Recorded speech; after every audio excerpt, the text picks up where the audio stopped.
All right.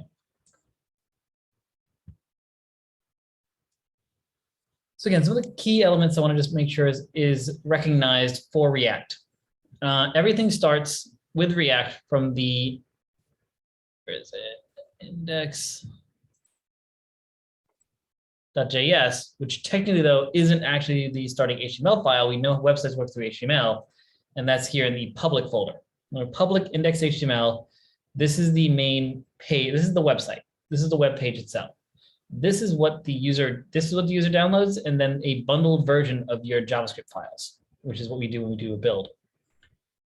All that's on the HTML is some of these preloaders. So you can put all your like SEO analytical stuff here if you do that for your site. So if you're someone who wants to care about like analyticals, you can put some of your some of the other scripts for other tools in here. So anything where you need like headers and stuff, those can go in here. If they're header-based items, you can bring them in here. This is also where you go if you want to change your fav icon, which is a little icon on the tab in the browser. You can change that here with this guy right here. Just note that you can just put the fav icon in this folder right there. So right now you got this thing. As long as you replace this with the one you want, it'll be fine. But you can also change it to another file altogether. This is where you can make those changes. All this file does is create this div ID root tag right here. And if your customer or your user has JavaScript disabled, which is something you can do via security test settings on your browser, you'll get this line right here. So if you have JavaScript disabled on your computer, you cannot explore React websites, by the way. So just be aware of that. Some JavaScript providers, of course, or some React web pages do provide a static version of their page, so you can at least see what you're not allowed to access, yet they'll warn you you're only seeing a static version of the page and you can't really interact with it. You can't use this without enabling JavaScript. So they'll warn you, but they'll still show you a static version so you can see what you would benefit by enabling JavaScript. Last but not least, like I said, we then create this div icon, which if we go to the index.js, which is where our React program starts, we see that it will grab the element by the ID'd root. And that's where it's going to attach your React strict mode component, which then has all the React code in it. And then when it really loads, the first thing that you care about is this app component. This is where your stuff goes. Right inside here between these two React components is where your components need to go. As long as it's in there, it'll load via React. Let's head over to app.js for a second, see what that's doing. So right here with these two files, we have an example of the two main elements of React. So here, I'll open that one up, I'll open this one up, and put them side by side. So let's see so we can talk about what I'm talking about a little more, make sure it makes sense. On the left-hand side, we have our React components type of stuff. We have these components, which are, they look very much similar to standard HTML tags, except they have the capital letters in them. So they're like classes almost, from what we're familiar with Java. And these are React components. We then have JSX components. These are components that look like HTML tags. And for all intents and purposes, they pretty much are HTML elements. I do want to make sure it's clear, though, they are slightly different. Just be aware of that. We know that class name is not the HTML property for a class. It's normally just class, but we know that that's a term for Java already. Java already uses the word class. That's why JSX uses class name. JSX also has the ability to accept more complex items. As we've seen before with our style elements and other items, we can do a style element in here with a JavaScript object. So that's one of the other main benefits of JSX. JSX is a HTML component with Java functionality. So these are also components. I want to make sure it's very, very clear. These are components as well. They're just going to get converted to pure raw HTML by React and by Webpack, not by you. So Webpack is going to convert these into the HTML equivalent components that React has. And then I just get pinged on. Yep. Okay, good. So just be aware of those. These are 100% components. They are just basic components built in. They're there to replicate HTML. And again, you basically see the main difference between these being the standard looking all small case HTML tag names versus capital lettered or title cased components. And that's the main difference you're going to see between components or between the code you're building for your front end. You're going to interchange between HTML components and React components. Let's see some further examples. Again, if you go to our components that I gave you guys between the common and font common, all same concept. All the components I give you are capitalized. But once you go inside, you'll usually see a small or a simplified version of a component that's in div. And so that's the end goal is once you go down all the React components, at some point at the lowest level, you'll hit standard HTML JSX elements. So really all these other components are containers for JSX. And at some point down the line, that's what you're going to end up resulting in. You're going to result in JSX. That's the main key element. The goal of components is to compartmentalize JSX, especially for reusability. Components are things where you want to position them in certain spots, or if you want to make a section of code or a segment or a element of your page reusable either in the same page or on other pages or through a list. So that's kind of mentality of components. These are compartmentalized, reusable items.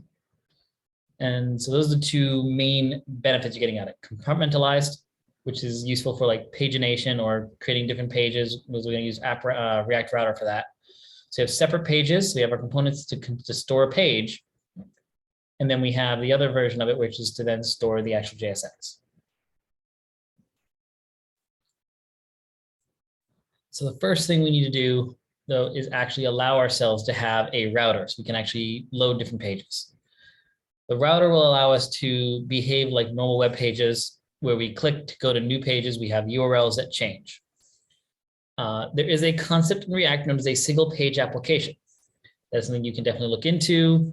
The idea there is as you click around, when you click things, instead of changing the URL, it just changes the state of the program and different components will display. And so instead of moving around via URL, it'll just hide and display different things. Correct me if I'm wrong, that sounds similar to how Instagram and websites like Pinterest are kind of operating, right? In a way. Sounds, yeah, I can see that. They probably are running in that kind of mentality. I can see that. 2 seconds.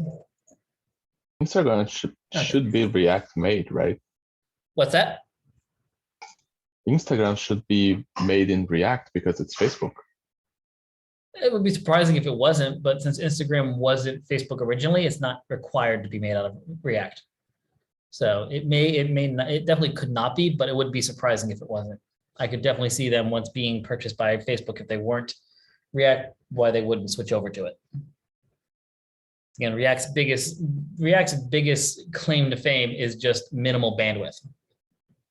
You know, you download the entire website's code in a single item. What's that? Okay.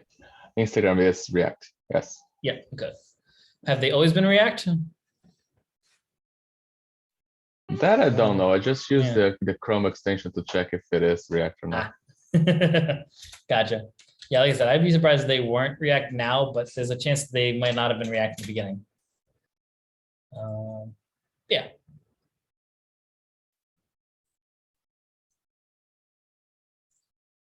So let's head over to this. Now, what I would really be curious about is which one of the React sites we find, if any of them are still single page applications. That was very common in the beginning of React. They're less common to find nowadays because people do like URLs and the URLs are shareable.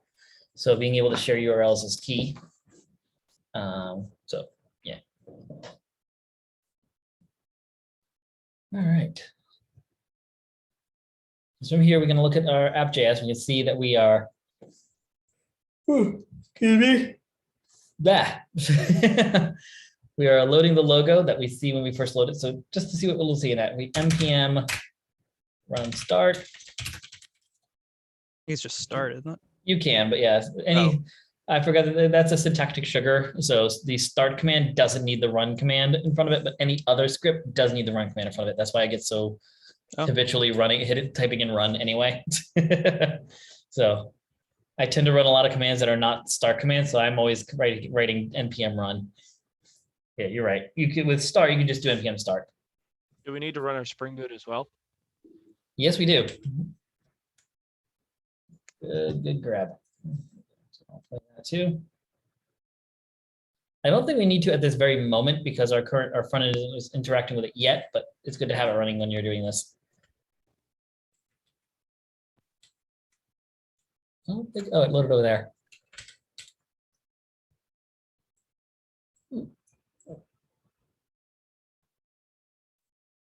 There it is. So this is our logo that we're loading. Here, can just go back and forth. We can confirm that by seeing that here. Image, source, logo, logo. We then have the edit source app.js and save to reload. And you can see that right there. And last but not least, we have our A tag with learn React. And you can see that's right there. This is what's doing that. In the long run, this component shouldn't have any JSX. This component is really just going to load all the main pieces of the application, including our router, really just the router, and then any providers, any global providers. We talked about that before. We'll talk about it again in a little bit as we get towards authentication. As we move towards authentication, we'll talk about our first provider, the auth provider. And again, we'll discuss a little bit to understand what are the benefits of context providers as once we start coding all of those. Which again, we may even start doing that today if we get there fast enough. But let's go ahead and start doing our router. To do that, we're going to remove all these items out of here. We'll keep the div for the moment, just for the moment. I want to import some items. We don't need these anymore. We'll keep the app CSS though. Keep app CSS. Go ahead and do an import. React router DOM. Here, we first need to make sure that we have the overarching router. This is a context provider that provides all the context that routers need in order to perform what it needs.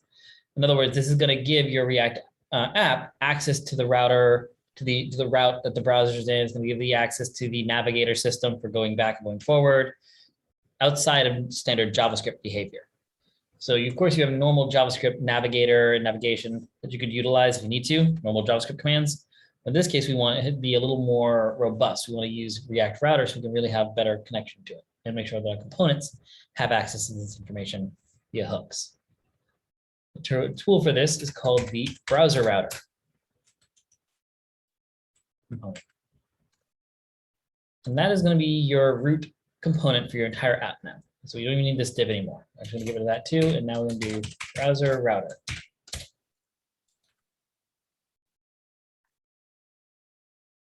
That here is going to be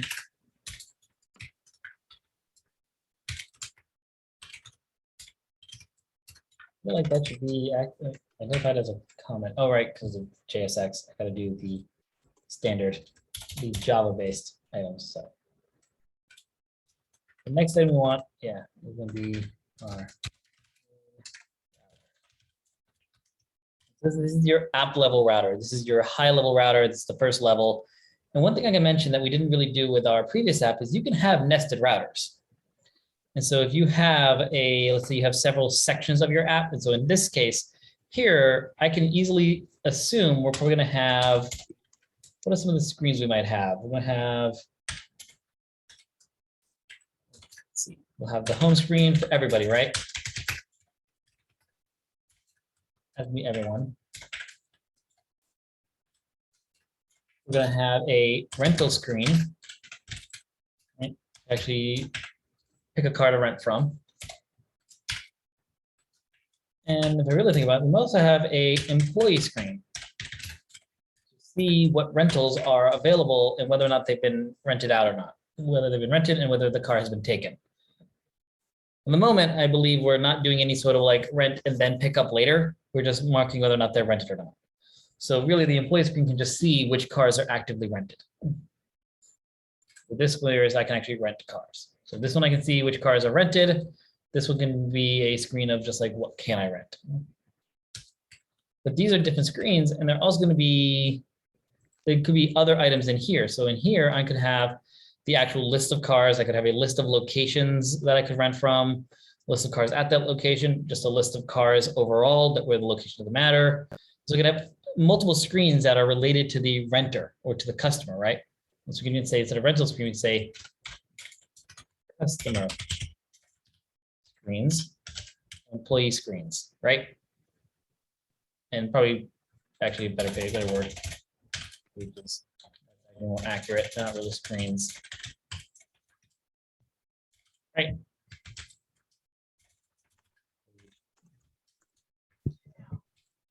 That's more accurate. And so that alone kind of makes sense, right? How we have those items. And so what's really interesting is that in here, the customer pages in the customer page or customer router component, we can have another router in here that is for the customer pages only, that only loads when we're on the /customer URL, and then any additional URL after that can be handled by the second router. So you can also have nested routers because they all get access to this browser router context provider. All right.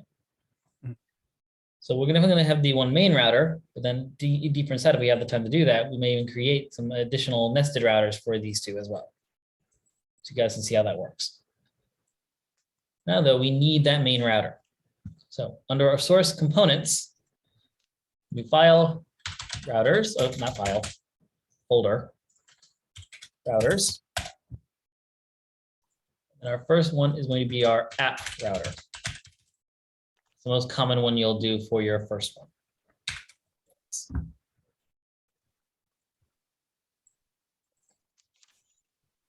So far, so good. Also, I goofed on that. That should be capitalized. Cliff, Go ahead. I don't have a components folder. Oh, we created that. Yeah. Oh, never mind. Yep. Sorry, I probably should clarify that. Yeah, that's what we added. That's not there by default. And then if you grab our either the previous projects repo, which is the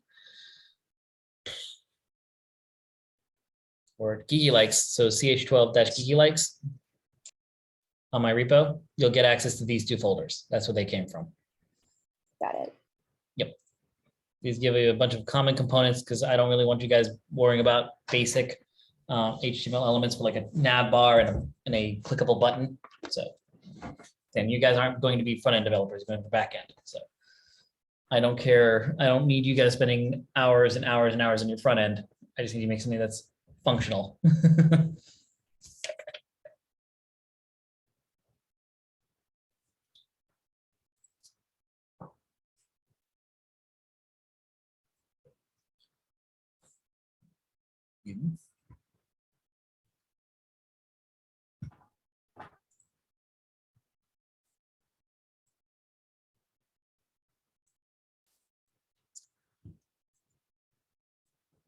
Try to save these, by the way. I see my button. Hold on. I just made it neater. Okay, that's fine.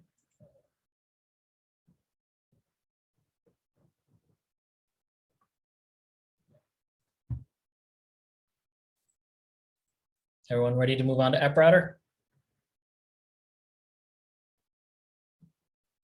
It's taking a little time to download. Let me know if I need to slow down a little bit. If it's taking you a little longer to get that, but we're not using anything from the common folders yet, so we're not doing anything too fancy.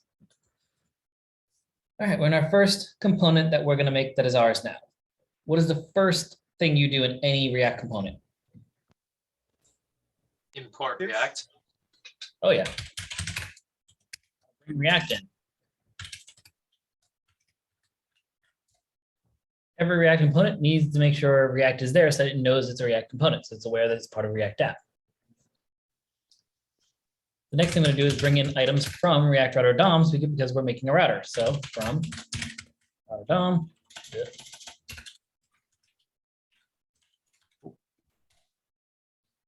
Because we're making a router, we're going to need some things from React Router DOM. And it's really just two simple items, route and routes. Route creates the router, and routes are your routes inside. Sorry, routes is the router. It's a component that says, hey, here are a bunch of routes for you. So I am the router, and then here are all the routes inside of me. And the route component is an individual route. This is something that will match against the URL in your browser and then display a component that if it matches.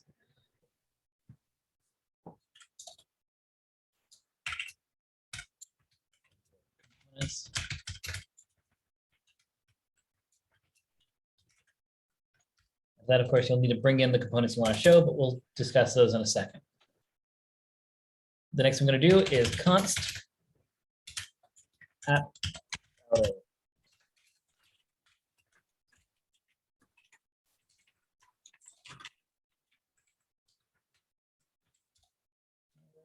Again, with all these, what I do first, I do const app router. I then do a return, which one router.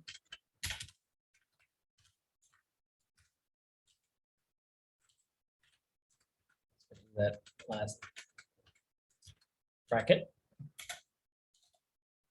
And then on the bottom of every component, what do we need? This is one easy one that's easy to forget. So I want to make sure everyone remembers this one. Export default. Export. Mhm. So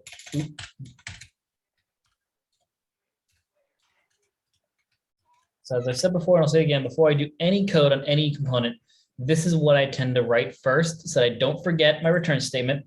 I don't forget my export default statement, and that's really it. So this, whenever I start a new component, I always write this so that I have the basics built in. So that I know that this is a valid component that I could bring in and use right now. So I could go back to app.js right now and actually bring this in and use it, which let's do that.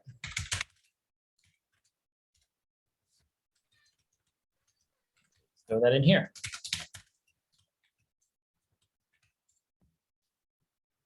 Now, right now, we're not dealing with anything called props yet, which we, again, those of you who are remember this from the past, from the previous lesson, we know that props are information I can bring in here, and that's also can be items in between the elements.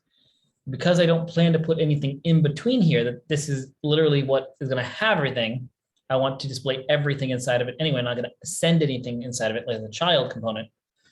I'm going to make this self-closing. This is a self-closing component, meaning that there's no children components inside of this component. That's all that means. It's a self-isolating component. There's no children components that need to be sent and managed by the component itself. It's self-managed. That's what we're going to do here. You'll see a lot of these as we go. If I save that now, let's see.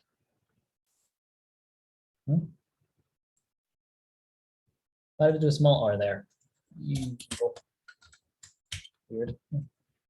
I was wondering why I did that on your side. Not sure why I did it. Very confusing on that. I'm like, why'd you do that? Whatever. Sure. Can I There we go. look at your app router real quick? One more doing. Oh yeah, of course.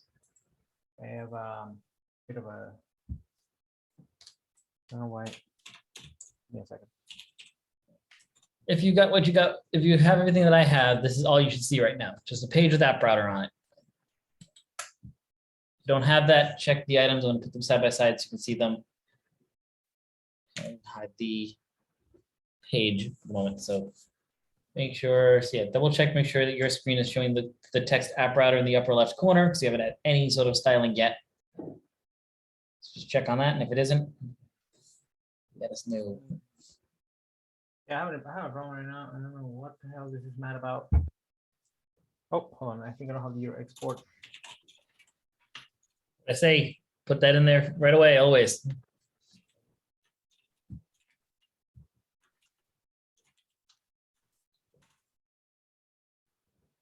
So mad. What the heck? Can I share real quick? Of course you can. Watch this be some nonsense. It will be. We haven't done anything fancy yet, so I can guarantee it's be nonsense. I mean, like, why is this mad here? Because it's not an H1, it's a component itself. Wait, no, never mind. Oh, I Ask know why. early bursters. Yep. Oh, yep. return parentheses, not curly brackets. Oh, Jesus. I'm thinking, It's not an object. yeah. There you go. It was Yeah, nonsense, you like I said. But thank you. Can I see your screen again, Cliff? I'm Yep. not Well, seeing the text worries. in my browser yet. Thank you. Oh, never mind. I got it. Thank you. cool. So Anybody else? Yeah, there we go. So we got app and app router.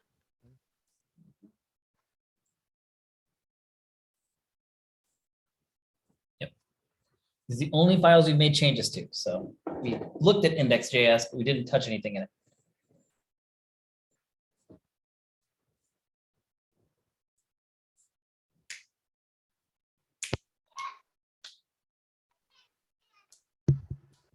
Okay, I'm good. Anybody else?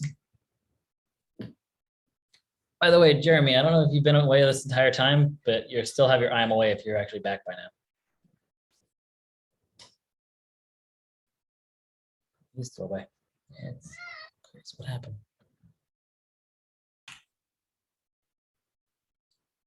Hmm. All right. So anyway, now that we have that, we're ready to add some routes to our system. The first route we're going to bring in is that home route. To do that, let's do this. I'm going to do a div. This is just an important one to have with any of these. I always like to add this one of just style. It's going to be in a string.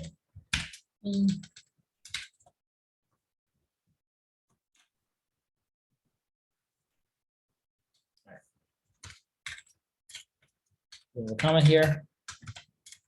Any components always visible here. Any examples of that? Something we want on every single page, no matter where we are?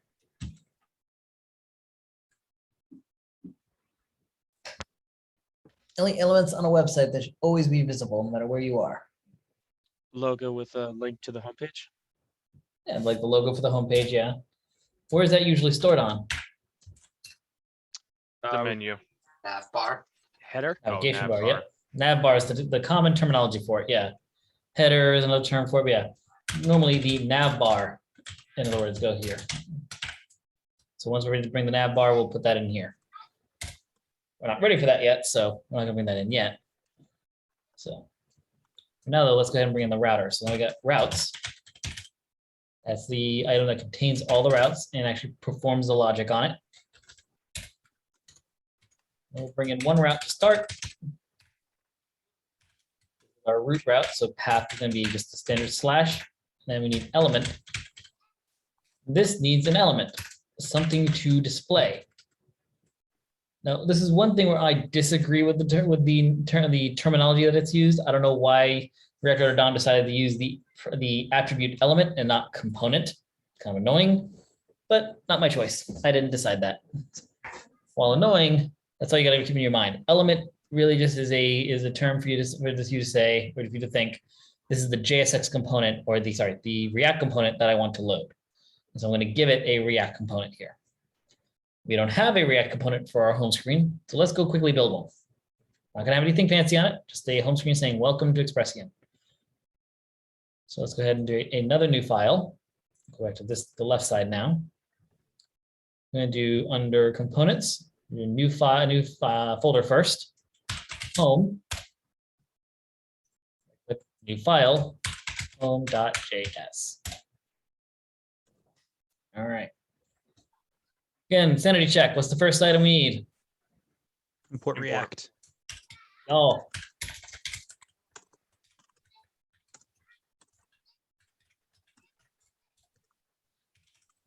Home. Close.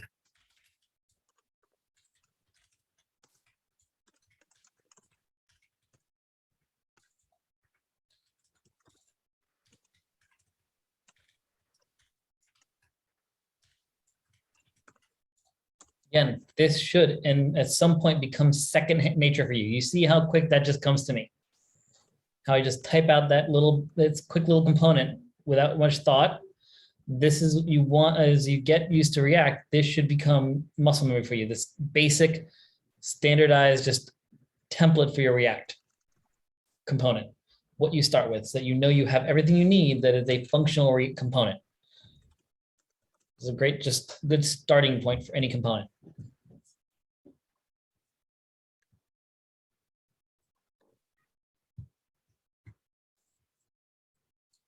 We're also going to create another common component now, because I remember we dealt with this a lot during the Geeky Likes application. And this was us creating a div that was a container for ourselves that set the system to display flex, that did the flex one and the flex direction and align items and the height and all that stuff. So we're going to add that in this, to our system. We're also going to do one additional item too. In our app CSS file here, I'm going to do div. So load up app CSS for a second. We use the div tag. We're just going to do display as flex. This is going to override Google Chrome's behavior to make sure all divs are blocked by default. They will not inherit. This is an annoying feature of more modern browsers that they do this now. Originally, divs would inherit their parent div's display feature. For some reason, Chrome has decided, no, any divs, regardless where they are, if they do not say what they are blocked. This can cause odd behaviors for our child divs of Flex components. So we want to use child divs inside of our parent divs. It's good that all of the divs that we have default to Flex, since we're going to be using Flexbox by default. Since we want to use Flexbox for our styling and for our system, this is going to make our code run a little and make our displays run a little easier and a little better. Instead of us having to constantly go in and type this out, and almost every single div is going to be there by default. So this is going to help us out a bit. That's the first item I'm going to do. The second item we're going to do is we're going to add a new component to our common component called container. And this is going to be that initial div that we did in all of our Geeky Likes React components. We always had this div that had a bunch of styling guides in it to make sure we took up as much space we can. Instead of us having to type out and copy and paste that style object every single time now, we're just going to make a component that'll contain those style components. So new file, container.js. And this is a very common component you'll see in other React applications. If you work at a company that has a React application, it's very likely they'll have a container component for you to use. This is really, again, what it really is just a container component. It sets the style for any sort of component that's going to contain other data and other information. These are fairly common practices you see. So again, we're going to do the default stuff and that import React from React.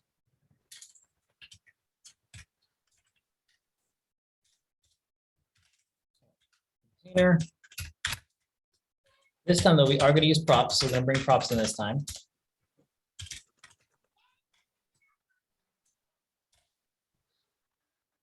And all we're going to do here is we're going to do, this is going to be simple. So I'm going to do this quick. Div with nothing in it, not did. Div props.children.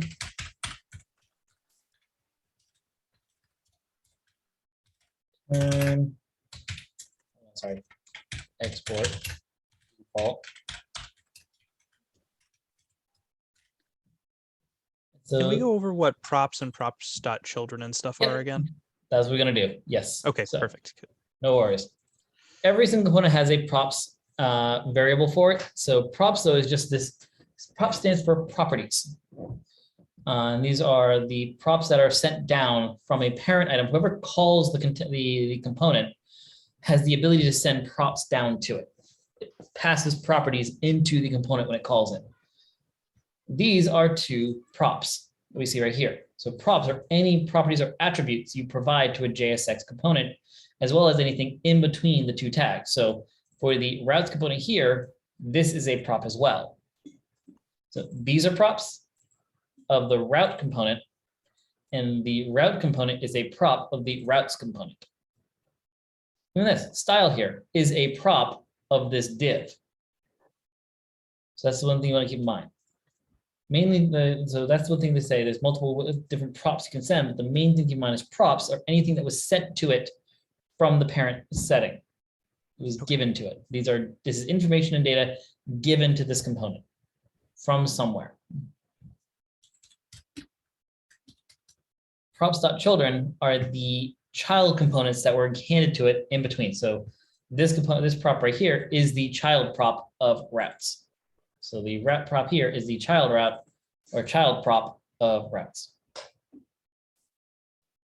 this is just saying, hey, when I use this container prop, container component somewhere in my code, I'm expecting other items to be put in between it, in between the two container tags. And all I wanted to do is to display these items in between two div tags. As it is right now, this isn't really doing anything except just being a div provider. This is just providing two div tags for it to use. What we're going to do now, though, is going to make sure that not only does it provide a div, but it also provides styling to this, to everything inside of it. Style. Typing today is kind of an issue. And the styles we want is, even though we just did this app CSS item, it's still good to have it. So I'm still going to bring in, oh, I'm sorry, I forgot about this. So for style, an inline JSX style is a JavaScript object. We also need to remember that in JSX, when we want to add JavaScript code, we let JSX know we're about to provide JavaScript by the curly brackets.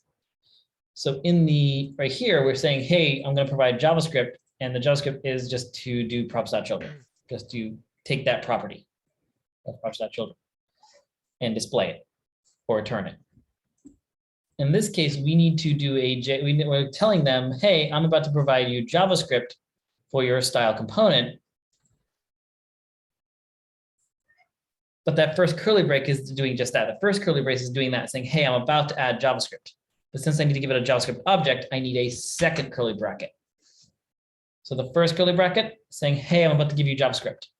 The second curly bracket is this is a JavaScript object now. That's what the double curly bracket means in style. What I'm going to do here is I'm going to do now display flex. Right now, you can already see a slight difference in how we coded it. If I bring up the app CSS for a quick second, you'll see. What's that? Oh, thank you. Thank you. Over here, you saw I did display and flex with no double quotes.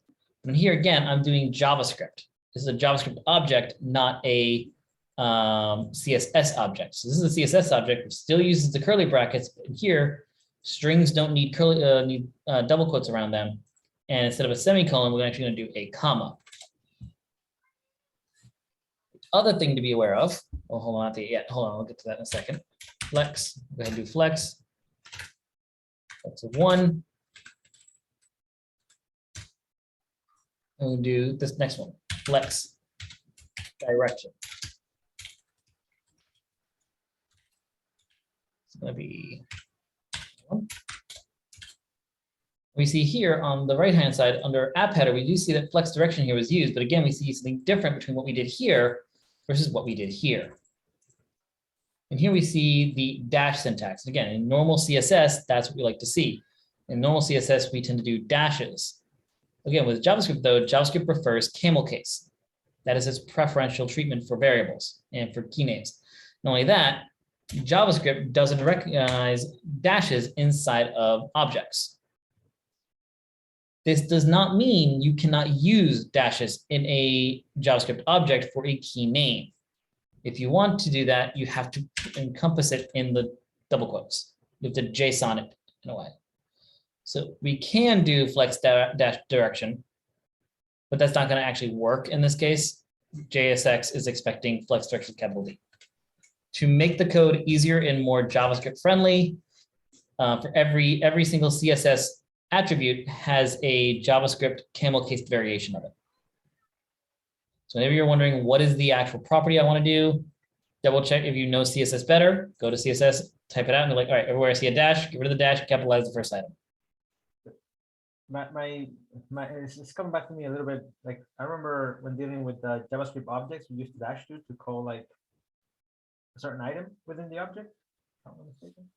The dash there is being confused with like subtraction between two variables. That's why it's not recognized, because when I do that here, what JavaScript sees when I do this, JavaScript sees this, flex minus direction. It doesn't actually see flex dash direction. The dash symbol is a reserved key or a reserved character for subtraction. That's why it's not allowed. We have that. Next thing I'm going to do is align items. Sorry. That's going to be center. And last but not least, min height.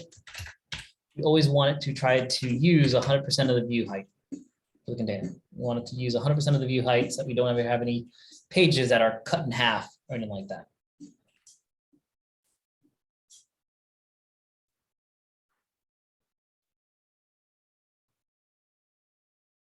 You want Be column aware. to be in double quotes there on line 8? Yeah, it doesn't make a difference. JavaScript treats them the same, really. The difference is in a single quote, I can't use the slash character. So slash n here in the single quotes, I believe, doesn't do anything. I don't think you can escape in single quotes. I think that's the difference for JavaScript. But yeah, single quote and double quote strings are, for all intents and purposes, almost the same. But yeah, it's good to be consistent. I don't know why for some reason I thought it was like an Apple thing, like a Linux thing. Oh, Because nope. when it auto completes for me, it uses the double quotes. And when I test Yeah, that, I will say, since I don't know why I've gotten used to why I'm tempted to do the single quotes right now, because I've actually been doing more double quotes with Java. You guys are probably going to be more familiar doing double quotes. Go ahead and stick with that. It's fine, because we do know that in Java, single quotes mean characters. So if you want to make sure you keep that habit with the double quotes and don't accidentally go back to your Java, start typing single quotes, stick with the double quotes on your side. So you don't have to match me if you don't want to. You can do double quotes. semicolon double quotes gang Yep, all day. you got it. You know it. And that's really it. The main thing to keep in mind, though, is that this container is a parent container. This should only ever be used as a parent container class and should be very carefully used inside of another container. If you have a component that already has the container class, be careful putting it inside because of this guy here. If you put this inside, it's going to make sure that that thing is always at least the size of the view height, and you're going to have really massive items. So we're also going to do a slight variation on this, because I want to make sure that this container is actually useful to you guys.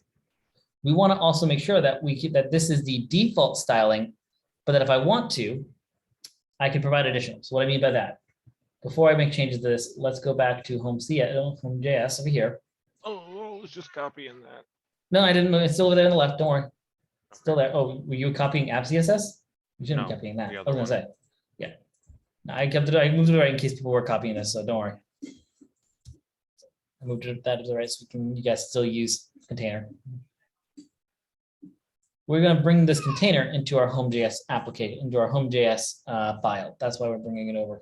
I'll give you guys a second to make sure you get all this down.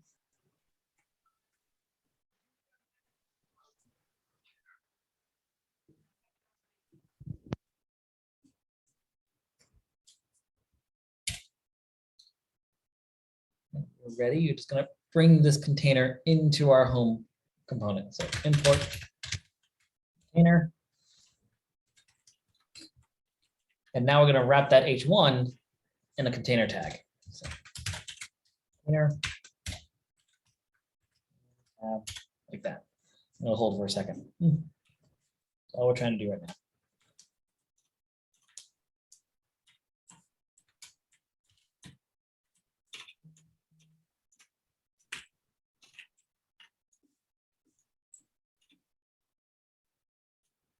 So I do want to see how this is looking. We're going to now fix our app router and actually bring this container, this component in. But I'm going to wait for everybody to catch up because I will have to, I'm able to show all 3 screens. So.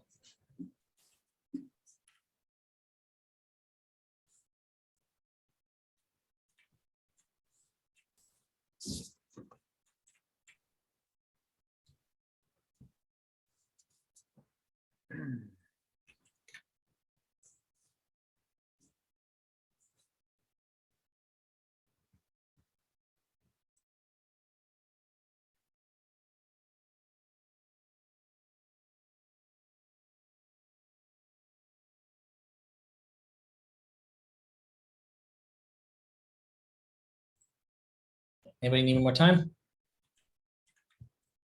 For the container component? Just make sure you save everything. Oh yeah, I have. I just app router, we're not saving because it's still red. So Yeah.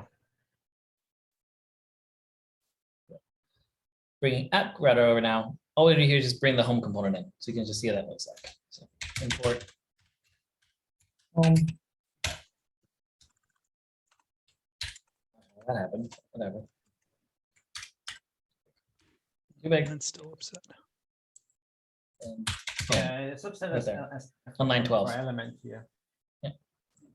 ooh, also component home slash. There we go. Once you have that, that should make it should now be happy. Nah, mine's still upset. Even with the brackets. Yeah. And you did do Yes. the export, right? And Yes. home is saved. All right. It's mad with the return close parenthesis. Hmm. Oh wait, I think I found it. I got it. Never mind. What was it? I had a floating angle bracket somewhere that didn't belong anywhere. Anybody else? Mine was bad, but it's because in one line I had router. Sure. Oh, okay. I think. All good. If we now look back at our app now, we should now see app router replaced with home in the center. I did something wrong. All right. Yeah, so did I. So yeah, make sure your container's set up. So yeah, we can take a look now. We'll take some turns. Whoever displays first can go first. Display your screen. Dude. We have more time to spend on this time, so make sure to take advantage of it. Ugh. So I do not have it centered for some reason. Most likely your container app component isn't loading right. So did import Is it. That looks fine. So let's look at it over here. I think it's in the line items, perhaps. Wait, no, it is fine. Yeah. Display flex. You Can you check your- misspelled Phelps in the div. Oh, seven. I Line seven. certainly Nope, nope, did. not there, not there. That was Oh. fine. Line seven. Where? Line 7, 7, 7. Phelps Oh, one.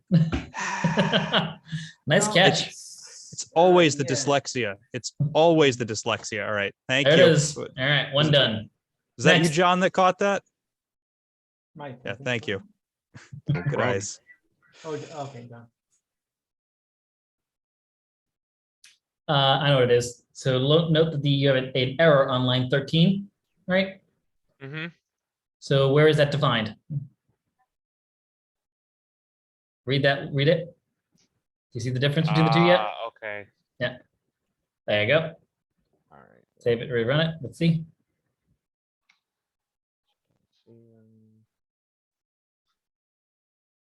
The browser. Yeah, I'm pulling it over. Mine hasn't updated in a while, but I was trying to catch up with where you guys are doing. No worries. Oh, okay. It should be auto reloading as soon as you save files. That's weird. Try refreshing the page. It is doing something. Hold on. Because your app, your thing's I squished all the way might to the be left. missing some, like, I don't have this. Oh, okay. That's why Yeah, I was- you're missing stuff. I was trying Okay. to catch up with what you were writing. I was gonna do what I usually do and just do it afterwards, but I kind of wanted to get the practice of doing it. So No, please do. Yeah, I can go back to my screen so you can copy that down. So I was gonna shoot it to you through Slack, but no, sir, copy away. there you go. Home's still there on the right. Your container looked good, so I'm going to go switch back to app router. So these are the two you need to make sure you just update: app router and home. router, that one I got. We did add line 3 here on app router, and we did add home to the element on line 12.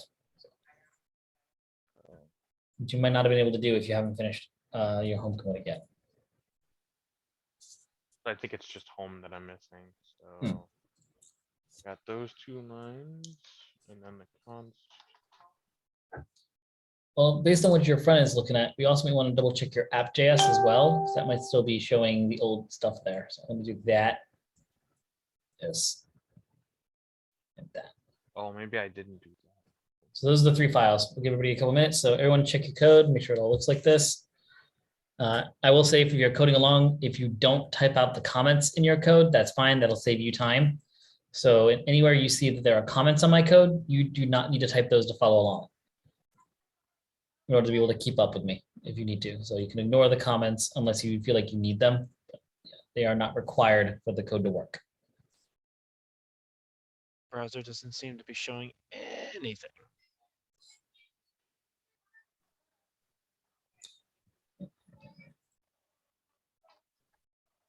My video panel. I need to check on the settings for that.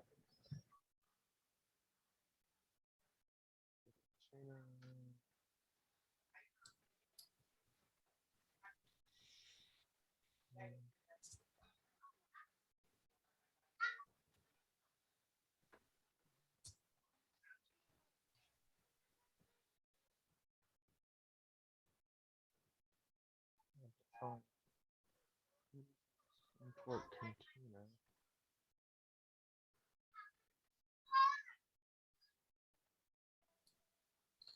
How's everyone else doing? The ones like for those not sharing their cameras, how we doing? We good? We got what we got on screen? Doing good. Awesome. If you guys just need thumbs up every once in a while from you guys, let me know you're still here. So for those who can't show your camera, once in a while, just when I ask if you're good or not, just to show me a thumbs up, let me know that you're still with me, that you're following along, that you're good. Because I can't see with everyone else, they can see when they nod their heads that I'm good. So whenever I ask the I'm good, I know most of us habitually just go, yep, we nod our heads. The video people, I can see that. You guys, I can't. So once in a while, just give me a thumbs up. Let me know you're still with me and that you're following along and that you're good, following good. So got everybody there. So yeah, we'll do that moving forward. So mine says, oh, that's why. Okay, never mind. I think I know what I just did. Found it? All right, cool.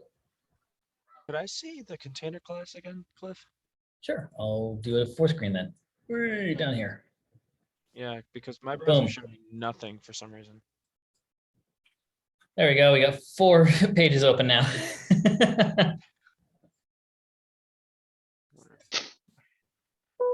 I did this one.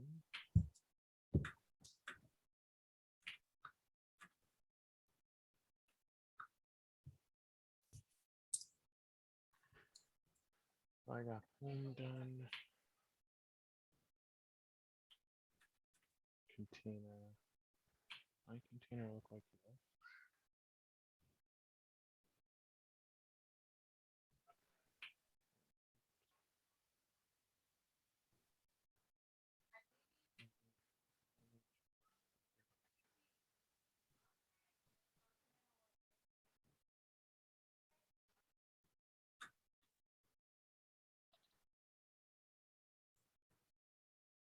All people are still copying down. Anyone have any questions with any of the lines of code yet?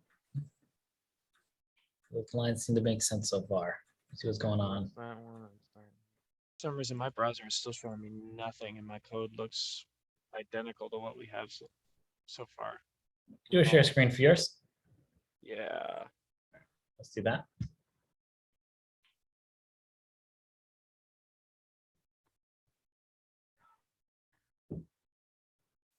So this is the browser, if you guys can see it, I can see it. So yeah, you got blank. All right, let's look at your code now. which is weird. Let's see the app.js. We got the app router loaded with the browser router. Good, and it's saved. Awesome. We can go to. Let's go to the app router first. Let's see. We import his home. Not there. Those equal signs or underscores on line 7. Where? Those are equal signs. Yep, those are equal. Okay, it's hard to see. No worries. Yeah, resolution can be a fun thing. Yeah, they're equal signs. It's fine so far. So we're looking good. All right. Would the console in the browser tell them specifically what's wrong? Possibly. We're definitely going to look at that in a second. Let's go to the Okay. home item next. We got container, home container. Let's go to your container class. Looks to be accurate. Everything seems to be saved. So yeah, let's head over to the browser again. We're going to inspect element first and see if there's see what components are loading. So inspect.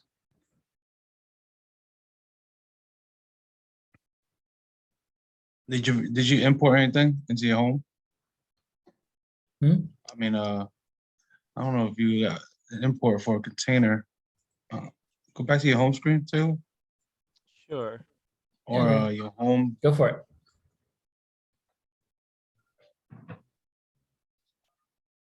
Oh, never mind. I was probably seeing something else. No worries. Carry Always on. good to double check that. Yeah. All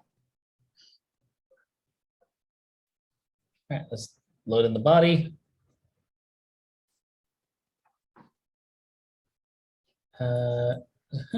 Div is empty. So let's go, we actually have to go back to app.js. Because nothing's loading, it seems like. All right. Let's go to app.js. Here, so wait, that looks fine. Browser router, app router. It's fine. Let's look at app router quick again. It has function instead of const on line 5. Ooh, what was that? Did it have function there on Oh. app? Oh, that's fine, because that's, I think it was built in by default. Yeah, Oh, yeah, but it's fine to switch it over too. Oh, okay. I think you have that right now, because we didn't switch it over, because that was. oh, that's true. That does come yeah, in as function. Yeah. What we do is a I was looking at app router, ES6 not app. version. No worries. Yeah, what we do here on this online submit over here, this is ES6 function declaration. Oh, right. It still declares a function, just a nicer syntax. We don't have to type the word function out, which could be easily misspelled. Constant is easier than function. So now that's fine. I'm having the same problem as Taylor, and I'm just kind of going with you guys, and everything's the same as his, and I did everything the same as you, Cliff. And I'm still getting a blank screen. You got a blank screen the whole time so far? Yeah, I mean, yeah, I just was running it, and I've just been trying to debug it, and since he's having the same problem, I'm going just with you guys. I'm looking at it like my code's just as equal as his, it's just as equal as yours, and I'm still having like a blank screen like he is. For the fun of it, let's check index. Just curious, even though we didn't make any changes to it, just to make sure we're good. Good, okay, yeah, that looks fine. All right. Let's do some, what we like to call debug testing. Let's see if we can get something to show. So let's go back to app.js for a second. I even took out the, I even tried taking out the app CSS div just in case that flex was like overriding everything else. Right. And I didn't, No worries. that didn't fix it either. Above app router, let's just add an h1 tag. App router. Line 12, in other words, above line 12. Thank you. Just add an h1 tag. It just says hi, hello, app, whatever. I don't care what it says. It doesn't really matter. Works for me. Testing 1, 2, hey. Back. Let's try refreshing the page. Are you not auto refreshing?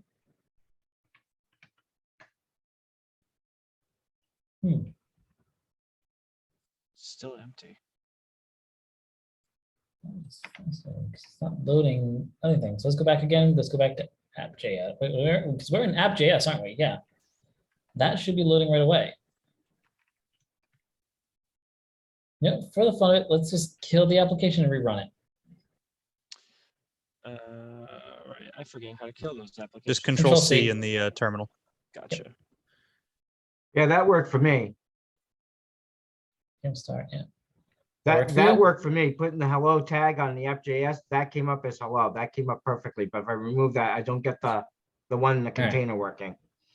So that at least tells me your app.js is loading. So we'll hold on you for a second. But that means that something would be wrong in your app router. That would be where I go next. Add like another tag to your app router, for example. Okay.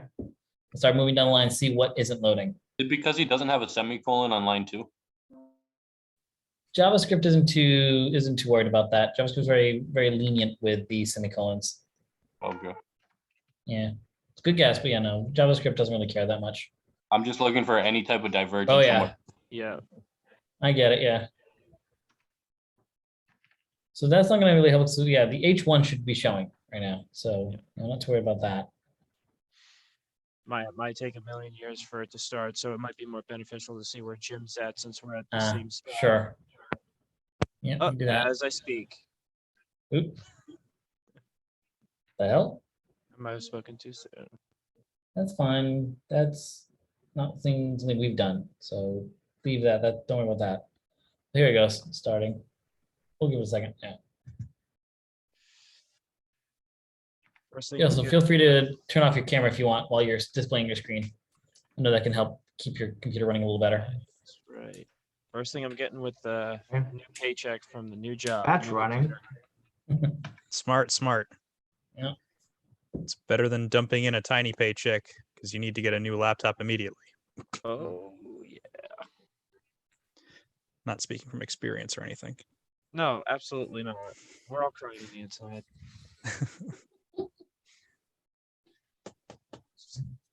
Theoretically, this is it. I'll wait for a bit. Let it actually load, and also go to make sure the console is loaded as well. Here's we're getting error messages. This should theoretically load. Oh, there. These are Error caught in warnings, I believe. container. Oh, hello.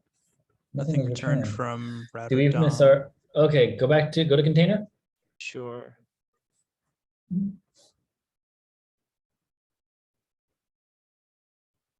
Missing your return statement on line 4. Oh, it's not returning the div. Yeah. Oh. Annoying. Jim, check your error messages too. Yeah, just move the parenthesis on line 7 down to the bottom, or you can move all those up one. True, Whatever way you yeah. wanna do it. Yeah. There, and unindent 16 and indent the All others. right. Yeah. So. that All definitely right. helped. Yep, it was just not loading anything. It was just crashing. Yeah, let's fix your indentation quick. Yeah. Should. Make sure you're always hitting the tab key when you're on the code, not when you're in the middle of items. That's why your div is now all off. Yeah. Control Alt F, Taylor. It's really that, I guess. Yeah. Let it handle it for you. I'm hitting Control F and Control Alt F. yeah, that's what I did. Yeah. All right, line 14, indent once.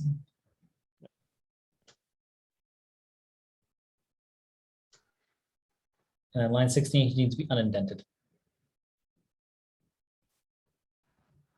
I'm There sorry, you Taylor. The shift. Perfect. Alt. Failed me, Rich. How dare you? Sorry. It's all right. I don't like using that anyway. I like to format it myself. Good.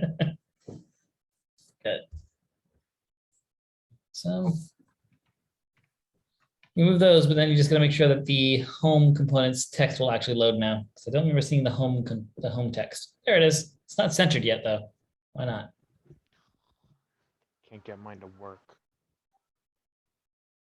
Oh, it's Flex one. Column, align items. Center. Line items. 9, 10 should be plural. Line 10 should be line items. Oop. There you go. There it is. Taylor's good. All right, Jim, how are you looking? Well, I've got it all the way up to the app router works. I'm just trying to get, still getting a blank screen, and I found it's your turn now. one error. What is it? I found one error. I had this as being an S. I just changed that and saved it, but still it's giving me a blank screen.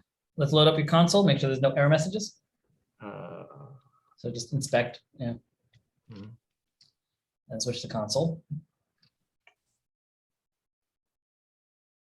Tell me right there, there is none. Good. All right. Let's see. There's the container item. So I do see container is loading. So that's good. Let's go take a look at your home module or your home component. Are returning. Are you are div in here, or exporting. the container should be in the only thing? The container is the div. Some of that. Yeah, okay, that's what I thought. That's fine. It's not saved by now, so let's save it. Well, now it I is don't know if because I it was just. Yeah, I don't know if it was saved before or not. Let's go back to your app router now.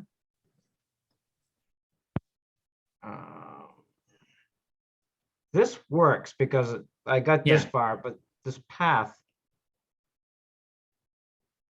Hmm.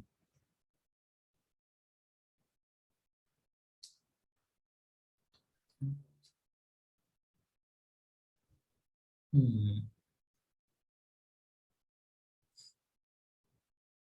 That's fine. Back to home.js. Could do here is, yeah, we can just make the container, get rid of the container items and just do the h1 home for now. See if that still loads. Yep, like that. All right, so that loads. So the container isn't working. Oh wait, go back to container for a second. I have an idea of what could be problematic. Oh yeah, I see it. Anybody else see it? So the home component is loading, but it's not loading when it's inside a container. What makes container load items inside of it? Props Props, are right? in here though, don't I? Yeah, but props.children. Oh, it's called children's. Oh. Spelled wrong, yeah. Just saw it. There we go. I'm never Props gonna dot- see letters flipped around. That's terrible. That's my Oh. dyslexic. Props.children. Yeah. That's my Yeah. dyslexic kicking So in. now back to home.js and add your container tag back. Ugh. There you go. You should be good now. Why does code need to be spelled right to work? Because computers aren't smart enough to realize what we intend. Oh, come on. That's not fair. They It's take us at our word. 2022. Computers take us at our word. They see us as infallible, even though we are 100% human, which makes us not completely infallible. We just have to send the message. Deep fakes aren't good enough. So it's like, if you say so. Oh, I recently saw a video that there's actually the technology to do live deepfakes is becoming a thing.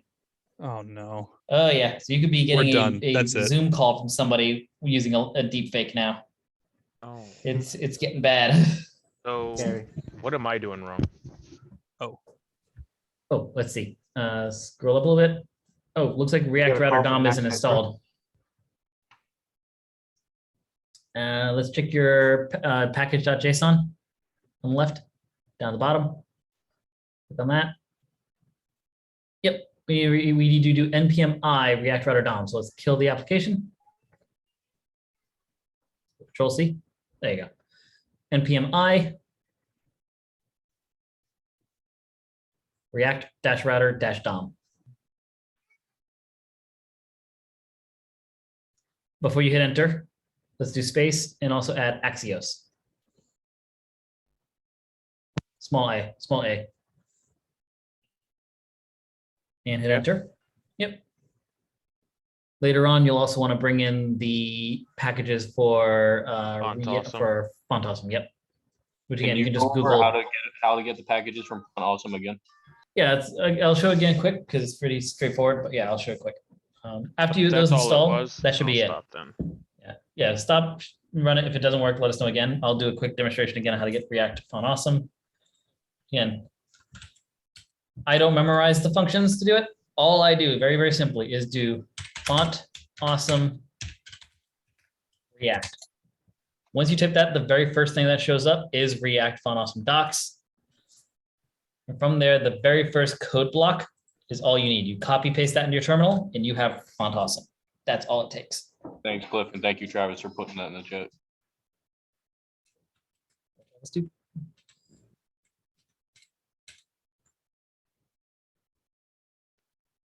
I don't know what Travis did. He I'm showing my posted screen, just right? Put it in the chat. Yeah. You have to stop the Oh, application in Zoom in order chat. to install them, correct? Correct. Yep. Yes. You need your CLI back. Yep. And let me make sure I get my videos showing again. That's the only downside of having you guys share your screens. I lose my video panel. All right.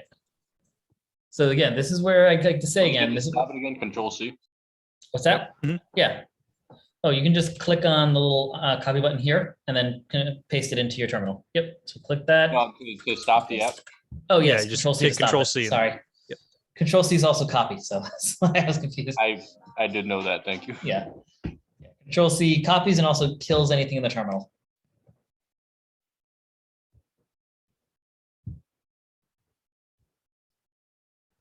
Good. So with what we just saw today, again, don't be afraid, like when outside of class, when you're running into a problem like this stuff, post on Slack quick, get someone to take a look at your code. the hardest things for you guys to see is your own misspellings, because when we read our code, we know what we intended to type, and we'll see it. I'm going to show something really quick. Let's see.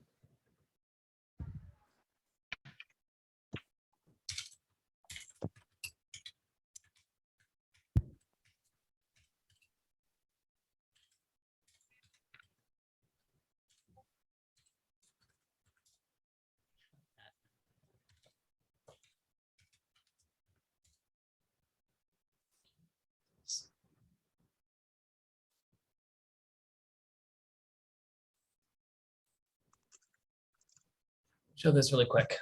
Take a look. This paragraph right here.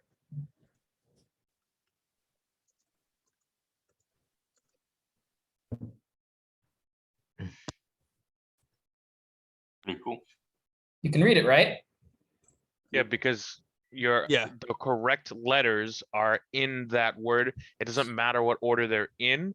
As long as you know what that word is and the correct letters are in it, your mind will do the rest. Mm-hmm. You can see how this could be a problem for your own code you wrote, right? Not at all, as long as you knew what I was trying to write. Oh, that doesn't matter. The code needs to understand what you intended. The computer needs to understand it. This is why misspells or typos can be such a major problem in programming, and why you need to be okay understanding that that can be a major problem, and why it's hard sometimes for us to see misspells in our own code. We know what we intended to write, and as we read through our code, we expect ourselves to type it correctly. And so missing things like Jim's children and who else had misspells today? Just multiple people today had misspells. This is why you don't see them. You read through it quickly, not expecting it to be a misspelling. You're expecting something more complex, something more like you missed something or added something or something's wrong, not a misspelling. And especially when you read those words, especially if your misspelling is just a flip of letters, you very much hit what's here. And so you don't see that as an error. Your brain just glosses over it. When you bring someone else in that doesn't know what you intended, they're more likely to see it, because we can very easily see these are wrong. We know what it's intending to say, but we very much see that it's spelled wrong because we don't know what the intention was. We didn't type this. And so we can see, yeah, that is definitely not spelt as believe, but I can see that it's not spelled, but I know what they meant. And this is what happens when you bring someone else in.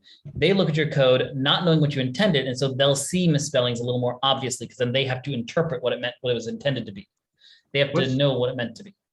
What's supposed to be the second word? Couldn't. I couldn't Really? believe that I couldn't. could That doesn't look actually like couldn't to me. understand what I was reading.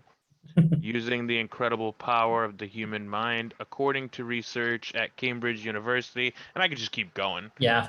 I can't read half of this. I can't read half of Really? this stuff. I can only read a few. Oh, it doesn't matter in what order the letters in the word are. The only important thing is that the first and last letter be in the right place. The rest can be a total mess, and you can still read it without a problem. This is because the human mind does not read every letter by itself, but the word as a whole. Amazing, huh? Yeah, and I always thought spelling was important. See if your friends can read this too. I do have to check and see if my wife could read this. That could be interesting. I That'd be can't read mean. half of Put it in words, but I can Spanish. guess at some of them. Yeah, that'd probably be mean. Sergio, what do you think? Would that be mean? I mean, depends on, I don't know how good her English is. That's why I was saying pretty maybe if good. it was in, Yeah, It'd I'm be- sure that it'd if be you do the like, same thing in uh, Spanish, yeah. well, It your could be a good, primary language will test. always be your stronger. Yeah, It could be a good That's what test I'm to see, thinking. if you can read it, then yeah, if you can officially say her English is pretty good. if she gets upset at me for sharing this with her, I'm going to just blame you, Sergio. I think that's a great idea. I'm on board. I thought we were Let's blaming do that Minecraft. with, let's do that in Russian. Have Sergio figure it out. Oh, see that is really, there's a. There you go. All right. So that main goal there is just, again, reminding everybody, when you're running into problems, if you're stuck and you're not making any progress in like an hour, reach out on Slack. You can share code. You can get someone just to take a peek at it quick. And you can easily, as long as you've been using Git correctly, you can upload your code to GitHub and ask people, hey, can you just take a look at this file on my GitHub? Do you see anything wrong with it? Get help. Do not sit around for a weekend, especially especially on the weekends. If you're not making progress and you're just staring at your code and you're not making progress, get help. You see that when you're in class here. It's so easy to make a mistake that is so dumb that as soon as you have someone to look at, they see it. And again, take it from someone who constantly make those mistakes. I make those mistakes no matter how good, no matter how long I've been coding. A misspell or a misplaced variable or misplaced item is still a common issue. My issue that I did with this weekend is I put a variable declaration inside of an if statement incorrectly. Instead of putting it outside the if statement, the if else, I put it inside the true condition. So when the true condition happened, I had my stuff. When the else condition happened, it would break because the two variables that both items needed were not available to both because of scoping. So it was dumb. It was like, damn it, I should have put this outside the if statement. Why did I put it inside? So it was a dumb error, but it was there. So and it took someone else looking at it to see it. The two biggest problems I ever had were both having a greater than symbol or less than symbol when it should have been less than equal to. Oh, don't even. Two separate occasions. It took me like over an hour to figure it out. When I took my driver's test, I had to write an L on my hand so that I could tell which was left and right. Greater than and less than are the bane of my existence. I still do the L to figure out which way I'm going. Yeah. But the left one, if you see it, the right one's going higher, is pointing out, if you look at a number system, 0 through 10, it's left, so that's the right one's pointing, that means it's going higher.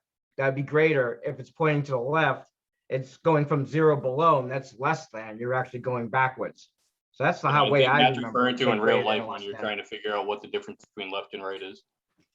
Yep. Oh, that's a good way to remind. I didn't even think about that. The greater than points up and the less than points down. I remember from grade school, one of my math instructors is like, it's picture like an alligator. Alligator, yeah. Eating the bigger number and ignoring the lesser number. That was mine. That's what messed me up though, because now I always just look for the bigger number. I don't word it as greater than or less than. Yeah, I can agree with that, Matt. Yeah, that was my problem with it too. Yeah, I always pictured I had the alligator thing, and they even used to draw teeth on our greater than less than symbols so you could see we that. did that too. They did that here in America too. I have the same issue from Brazil. The alligator thing? Yeah, I never Okay. know which one is the right one because of the alligator. Well, that's proven to be a bad teaching technique then. Apparently. Alligators aren't cool anymore. That's guys. gonna Let's go just- down as like phonetic spelling as being a bad idea. Oh, jeez. That's what, and I like having the IDs when they have like dictionaries, so it would help me not to misspell, and I can put my own words and my own variables in my own dictionary, so I know that I can't misspell them if it pops up and says, hey, you used this word before, it will pop up. So, I wish. Let's keep moving forward though. Does anyone have any more problems with their website? Nope, mine is working.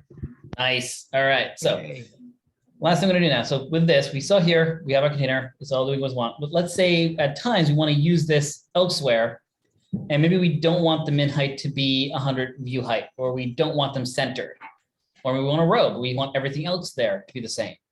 So we want a container, but we want to adjust things. We want to add additional styling or change to the default styling. This is where we can send our first prop to a component and let one of our components we created be a customizable component. We're also going to introduce that concept of destructuring objects. So the first thing I'm going to do is going to take the current style here and set it as a separate variable, const default style. That's why we do this. Got it. So I'm going to take this, I'm going to put it down here.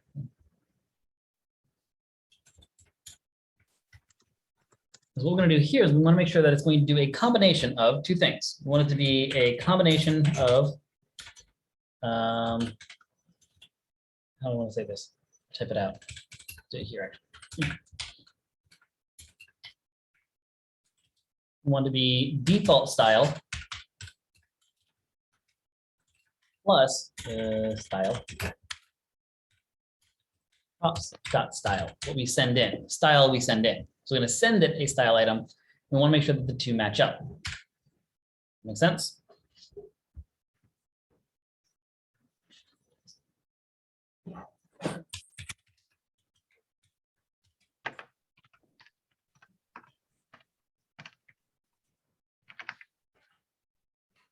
The thing is, we need to give it an object. There is no way for us to easily, if we don't do this right, there's no way for us to easily add the two components together. We can't do like default style plus props.style. That's not how you combine two objects. That's not how you do it. This won't work right. This won't do what we intend either. How we do it though is that we also want to give it its own an original object here. And so what we can do instead is we do what's called object destructuring combination. So what we can do here is we do dot dot triple dot. It's a spread operator. So I'm going to spread out the default style. Nope. Style. And because it's first, this is considered the lowest priority. This is the starting point. And then we want to do next is then we'll also spread out the props.style. And what this will do is say, hey, spread out both of these. These are both objects that are going to have keys and values. Spread this one first and deconstruct this one first, put all these variables, all these items in here. So what happens is that this gets, all of these items get extracted and put here, not the curly brackets, just the keys and values. So this gets replaced by the keys and values inside this object. Then this one gets spread apart. Any new values, they just come in. Anything that is the same key as what's in here, this second one becomes a priority because it replaces what was in here. So you can imagine it as first as a stacked system in a way. First come does not mean first served. Whatever's left over at the end is what's the final result. So this gets extracted first, display, flex direction, align items, min height, all that comes out first. Whatever's in here, if we have another min height, because min height was set and we didn't say min height equals this gets overwritten by the new item inside of props.style. So props.style takes priority.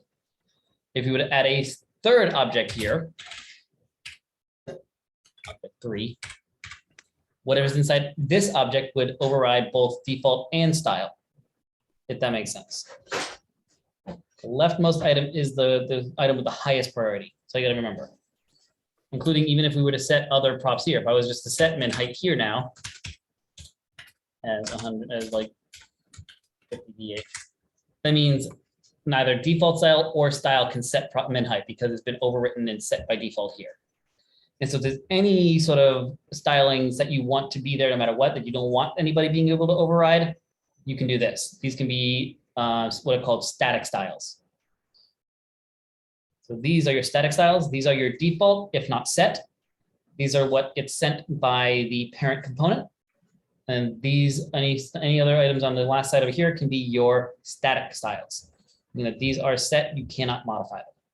Because even if I was to send it, it's going to get overwritten. All right.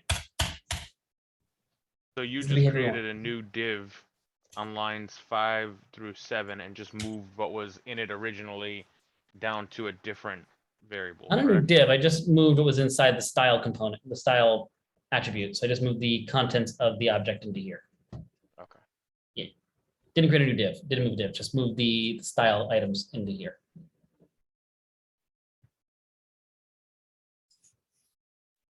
By doing that, now I can go here in container if I want to. Now I can do props.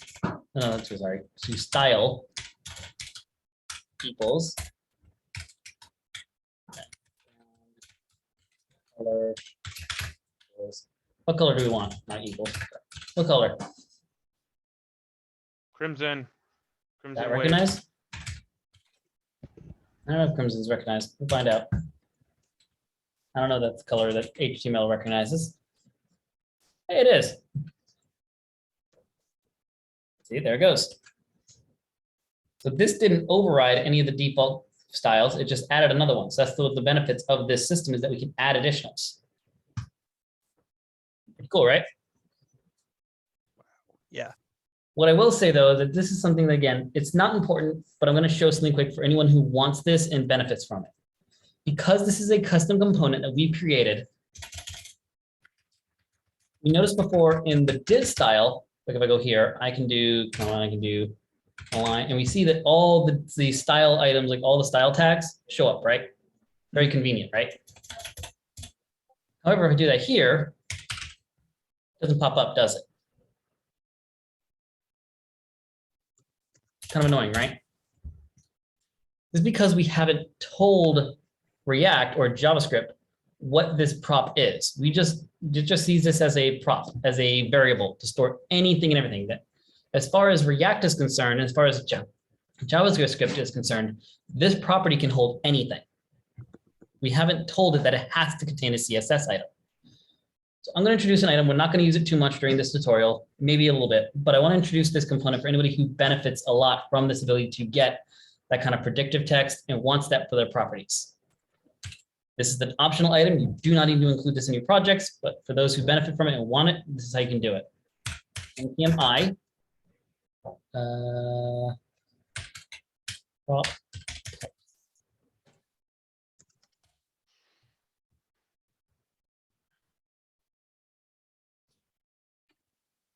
Can you post that in the chat just so I can copy it and put it in my OneNote? I'm gonna grab that because mine's already moved from me. Sure. Thank you. TMI what? Prop types. Prop dash types, right? Yep. Who know how to do it? Yes. Yep, there it yes, is. it's Thanks, Matt. loading. Oh, it capitalized the I, but that's okay. It's, oh yeah, don't do that. I don't think that'll work. So I'll go ahead and do it again. Hold on. Okay, I got it. With the small I. Yep. Okay, good. Oh, apparently Zoom has auto capitalization in the chat. That's weird. Well, I think she was Alright. trying to say I. I know, but And why? What is that doing? Predictive text. Well, kind of, it's going to help us enable predictive text for our components. Because what we can now do is in this container component, I can tell it what the style component is going to, what it's supposed to be. By telling it what it's supposed to be, this system here now can do predictive text on this component. So again, this one, you're going to see it in 2 seconds. So right now in style, if I go to type this, like align items, I don't get the align items predictive text for style sheets. Mhm. Yet here, if I do it here, I will see I get align self, align content, align tracks. I get predictive text for the style property of this div because we know what this is supposed to be. We know style is supposed to be React CSS properties. See, what we're going to do now though is we're going to import types from. Why is it not recognizing? There it is. Okay. Weird. Obviously, ours is not Gonna going to do do this that too. unless we stop and install. Correct? Yes, you do need to install it. So if you want to follow along with this, definitely do that.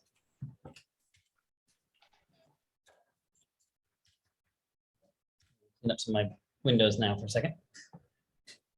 And that's the center. Here we go. So we bring in the prop types, and then to set the property types of a container. So what this does is allows us to tell our system, hey, for this component, but here are the prop types. And so how we do that, we do the object, the class dot prop types. And this is a, not with a capital P, small p. Every component has this attribute called prop types. By default, it's set to an empty array or to the standard defaults of those imported. We can do though is give it an object of other property types and tell them what it is. So in this case, I'm going to tell it that the style prop, so props.style is, and I please remember how to do the CSS one. So prop types.css. No. So you're in container.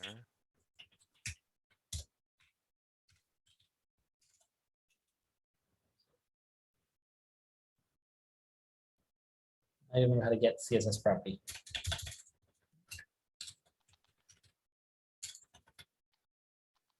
Find my notes, 1 second.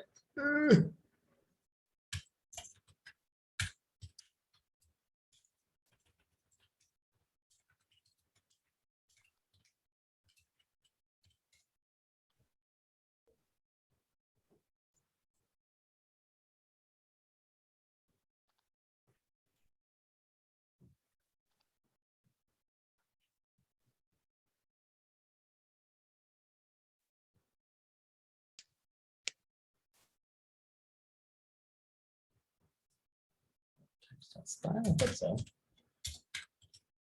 There. No, I don't think that's it. Why am I not getting this?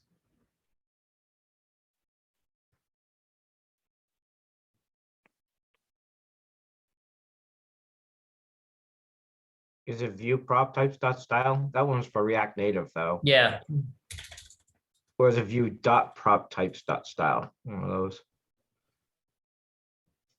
like it's pulling anything from what I want from prop types. It seems like it doesn't recognize prop types. Why not?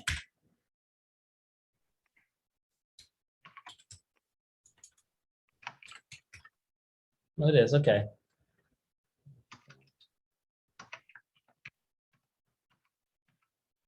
Why am I making, did they change this on me? I'm gonna be upset if they did.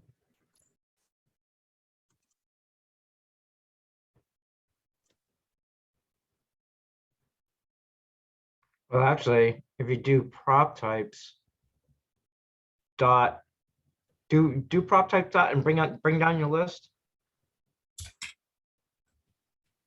It's interesting. Keep going down. If you keep going down, keep going further down. You'll start seeing all the div tags and all the alignments and everything. You'll start seeing everything. Align items is right there Yeah, now. because ABC, see these means that we Yeah. typed them in this page already. So Yeah. when you see ABC, it's telling you that I'm only recommending this because I've seen you type it before. Oh, okay. That's all that means. Yep. It Oh, doesn't okay. actually mean I it's thought part it of was the part item. of the list or so. I'm missing something. Where did it go? I've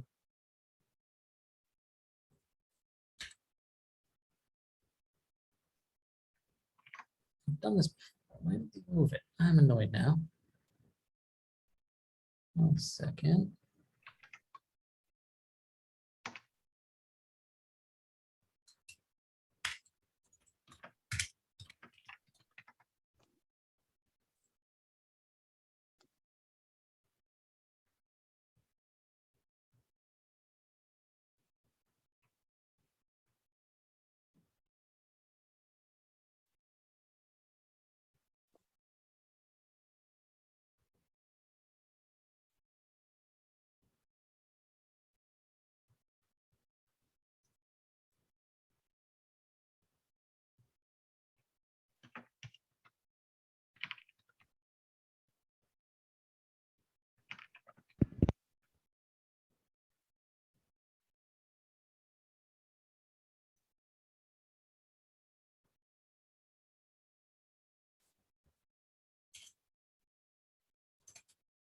Oh, why can't I find it anymore? Now I'm This one on aggravated. React page is type checking with prop types. Is that what we're doing?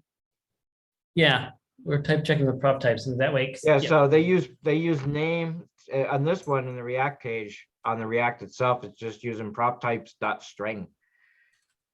But I'm not sure if that's what we're doing or not. That's technically an object. Yeah.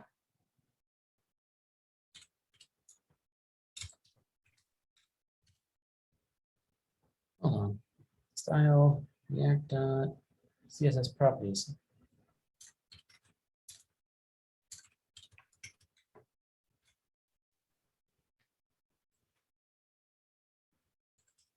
I remember all this stuff. Oh.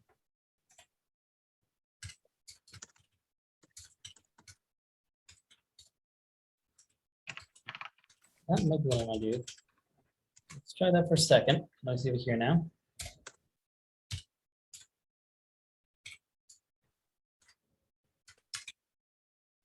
Quite there.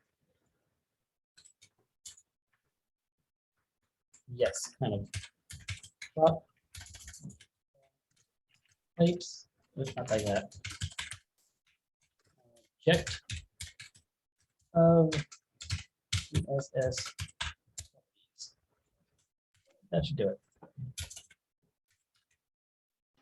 Not recognizing it. Why?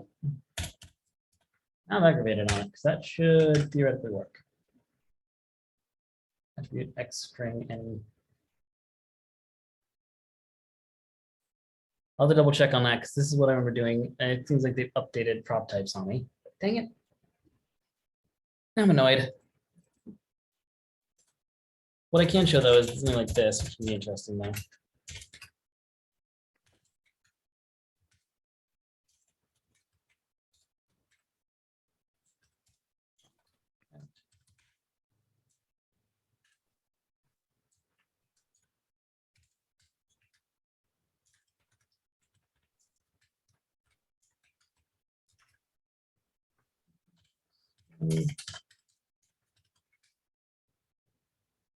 Let's do.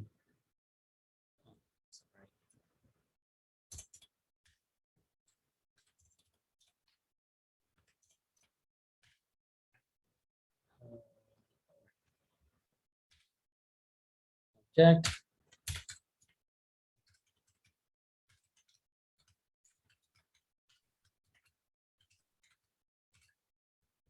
Let's see.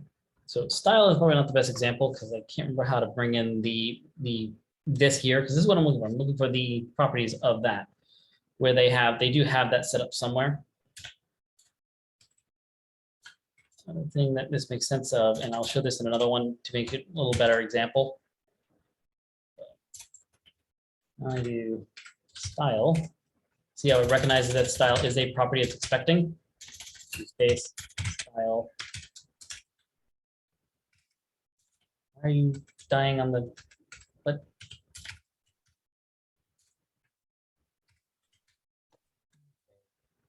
What's wrong with you?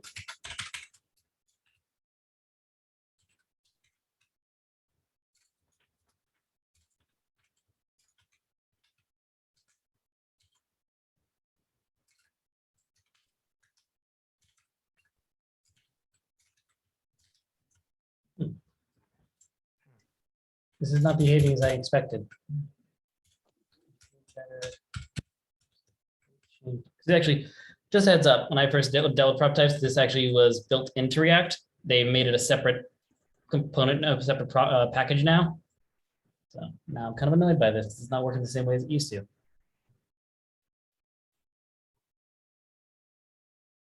Wait, why did you bring in string like that? That's built into React and into JavaScript. There we go.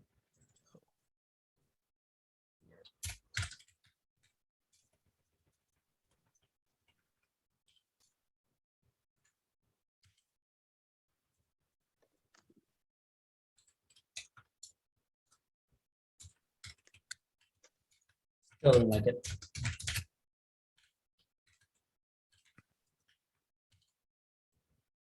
All right, let me do a better example instead of CSS, because that's an annoying one.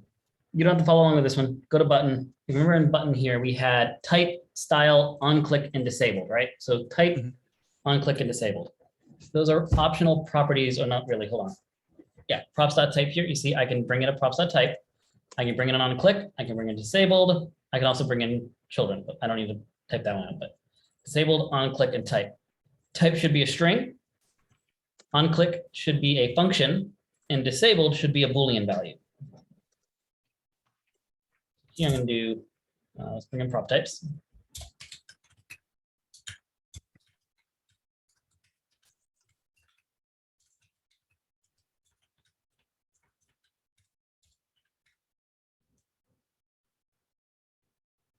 Is running right now? It's not. Go ahead and run it first. Yeah, matter. Hello. Types. Capital T equals. Was it? It was type. Types dot string. On click. Prop types dot function or func, and then disabled prop types dot bool. So why I add these now? If I go to home quick, I'm going to bring in my button. Losing people. Button from common.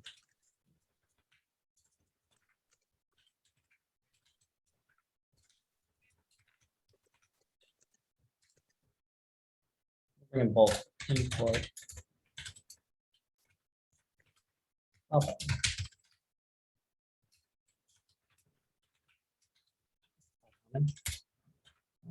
Button. Use pop button first. And I start trying to type in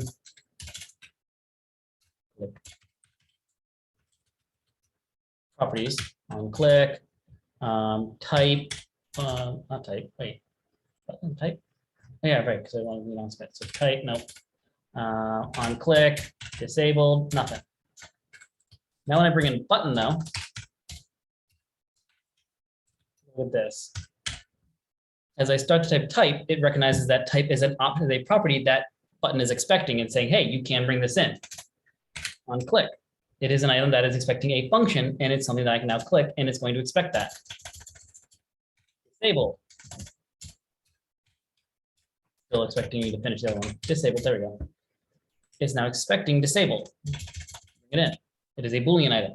So this is one of the benefits of prop type. It allows me to help dictate what I want. Not only that, I can also enforce it. If I accidentally do on click and give it a string, this is going to be, this will actually error when I run the program. It may not error here, but it will error later on. Say, hey, this is not valid. Another thing we can do is also mark some of these as required. So on click, that should be required. I mean, a button is useless if I can't click it, right? So I can do dot is required. And that means that I have to provide it. If I don't, I'm going to get a warning from React. React will say, hey, this property is missing a required property. So these can be useful items. Again, are they needed to run your programs? No. The benefit of these can be convenience later on when you're trying to remember what properties does this component need. Instead of trying to remember them, you'll have them show up as autocomplete in your system. I will need to figure out why I can't find the prop type for CSS anymore. I will need to figure that out because that I liked having. So I will figure that out later. Now don't worry about it. We'll talk about that again some more later on, but I will leave it here for the button one so you guys can have that for button. That's going to be neat to have. So do that there. I was going to go to the background. Can you go back to button? I was actually typing that. Hold on. I'll do that in a second. Here we go. Point. So prop type at the top, and then this. Copy this and I'll take a look at what's at the top in a second. It's just the import prop type. Okay. You import this thing. Go away, prototype, not you. Every time I type prop T, it goes to prototype for some reason. Oh, geez. Yep. There's something called prototype in JavaScript. Yep.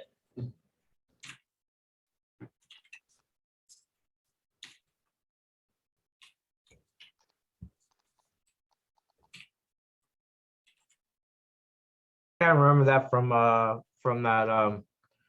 that dev connector thing. He used a lot of these prop types back on his on that project. Well, I did a lot of it. Also, my biggest familiarity and probably where I'm messing up a little bit is my most prominent use of prop types with React Native, not with React, because I was more prominently a React Native developer versus a React developer. I've done more in React Native than in React. And so in React Native, it's very helpful to use prop types for those. And it's a different way of using it. It's slightly different. It's more prevalent there. So I'm very familiar with the React Native version of prop type, less familiar with the React prop type. So that might be where some of my confusion is happening here. Why I'm not getting it right is that I'm trying to do the React Native version of it and it's not working. So I have to figure out what it is in React, and if I do find, I'll let you guys know. But like I said, this is more of a convenience item, not really needed. So we may or may not touch base on it again later. But Can you go back up to the top just so I can make sure that my import looks the same as yours? Yeah. The import prop types from. I just tried installing that package and mine is definitely not loading the way that yours is. Trying to import it as And then React you added prop it one other types. place, Cliff. what's that, Jeff? You added it one other place. You added that button somewhere. Oh yeah, I put it there, but I'm not gonna get rid of it. We don't need these on the home screen, so don't worry about adding it to the home screen. These are just for demonstration purposes. But you added a button though. That's what I was looking for. That's what you mean. Oh, you did. Oh, okay. Yeah, I'm getting rid of. I don't want the button on the page. I just want to use it to demonstrate what prop types does. That's all. One time. Well, on the I'm bottom of still button. stuck somewhere then. I have typo in static class property.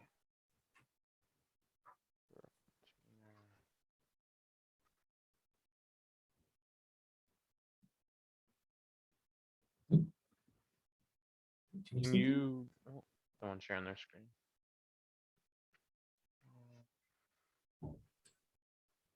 They changed something? Following the instructions here.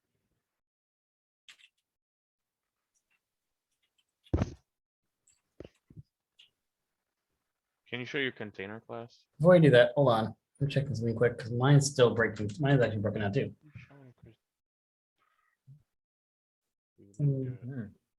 Calling prop type validators directly. It's not supposed to prop types back. These prop types. Is that the object of one maybe? Go to my container class. Okay. Anyway. Get rid of that. So you're in the It's yelling at me for this? Can't be yelling at me for this. This is what I've done before. What? 1 second.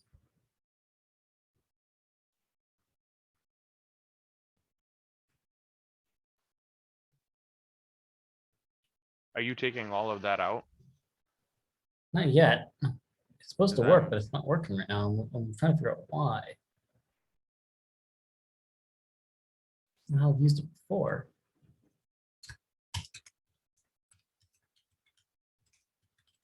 Yeah, that's working fine the way you had that button and everything. I'm not having a problem at all with this. Okay, what's it yelling at from me then? Why is mine not working then? Did I not save to my container then? Oh, I still had the old container code. In your container, make sure to remove the prop types there. So you have that. in Yeah, container, I got rid of prop types for the moment. All right, so I took all of that out and then It works now. button. That was it. Container, take the prop types out of container for the moment, because I couldn't get the CSS one working. I had to figure out again how to do that. So you imported prop types on button, Yes, right? that's fine, yep. Yep, Button mine too. is, so you have import prop types from prop types. It's mine, if I hover over it, it says prop types is declared, but the value is never read. What was that one time? In your button? Oh, that's why, because mine says, instead of prop types at the bottom, mine says prototype. Oh, yep, you gotta be careful of that, yep. I'm telling you, the You prototype. gotta be tries careful of to that one. Autocomplete loves to try to throw that one in there.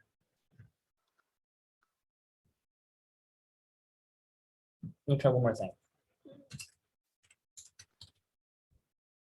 Interface. Might not work. Yeah, maybe. And then you put a button on.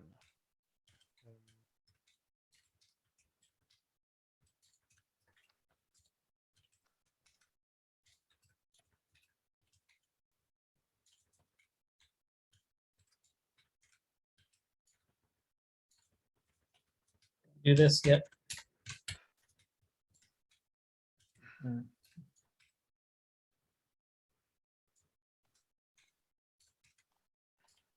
Okay.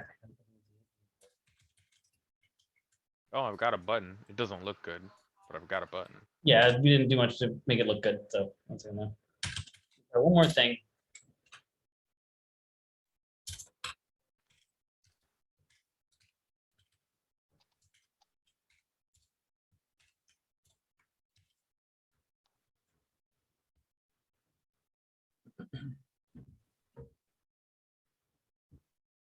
Was not found.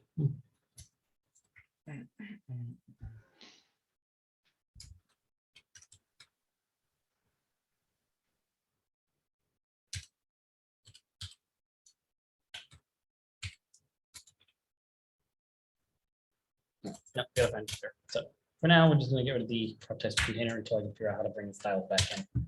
But I'll do that later, off class.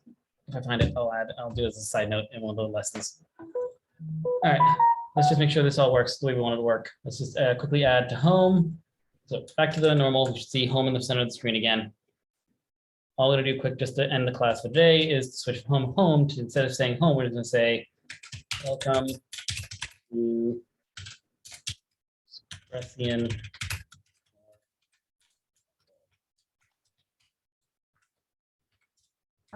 Greco rental. This is the competition. Use sub, or not sub, H2, sorry. H2. Anyone have a fun slogan for Expressian car rental? Lots of cars, lots of keys. Take my car, please. Take my car, please. So just to throw it out there for fun. Primary rental exports. I don't know. Trying to Before we get into Like that, you stole it. Probably still. You crash, you buy. before you guys come with your quick slogans, remember that Expressian was supposed to be a play on the words of expression, like in code. So I don't know. I if thought you've it run through- was the coffee version of cars. Ah, we can do that again. Probably So, stolen works even better than it. Espresso, Expressian. so play on one of those things. So either coffee related or expression related. So like mathematic So relation. Java cars.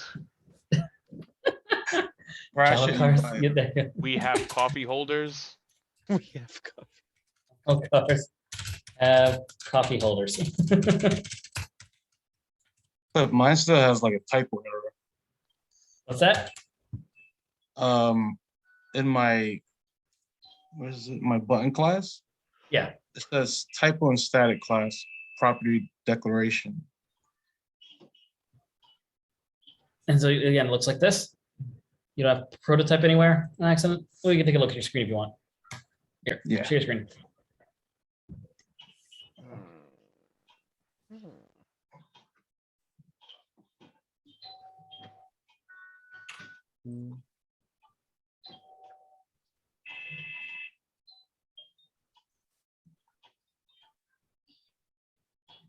No typos.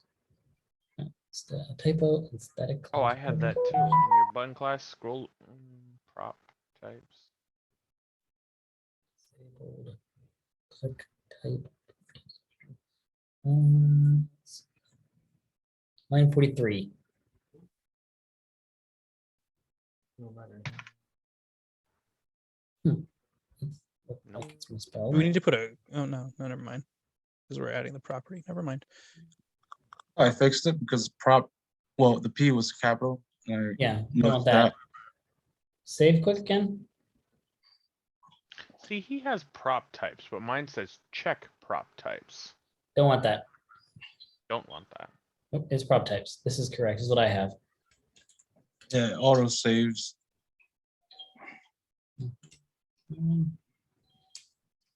Prop types. Prop types dot string. Go scroll up to the top quick, just for the fun of it. Let's make sure. Yep, prop types on prop type. Good. Button. It's fine. Let's go back down. Why is it what? Typo in static class property declaration. You have button correct. Trying to say, prop types is wrong. What? Scroll down a back little up bit. to the top. Oh, never mind. Listen to Cliff. Then go ahead now. You can do what he says because I didn't see anything that I wanted to see. So scroll up for Jeff. Buttons, stops, loading. Keep going all the way up to the top.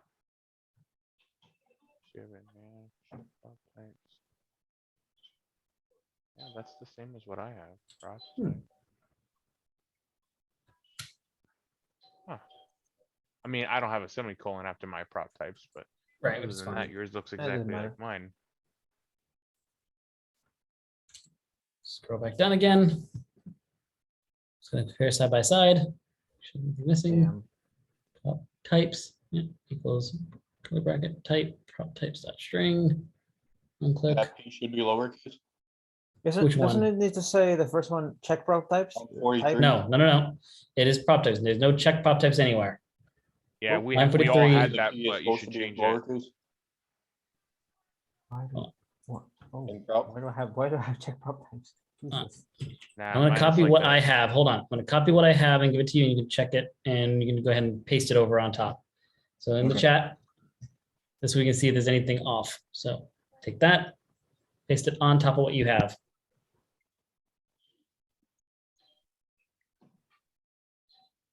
In the Zoom chat?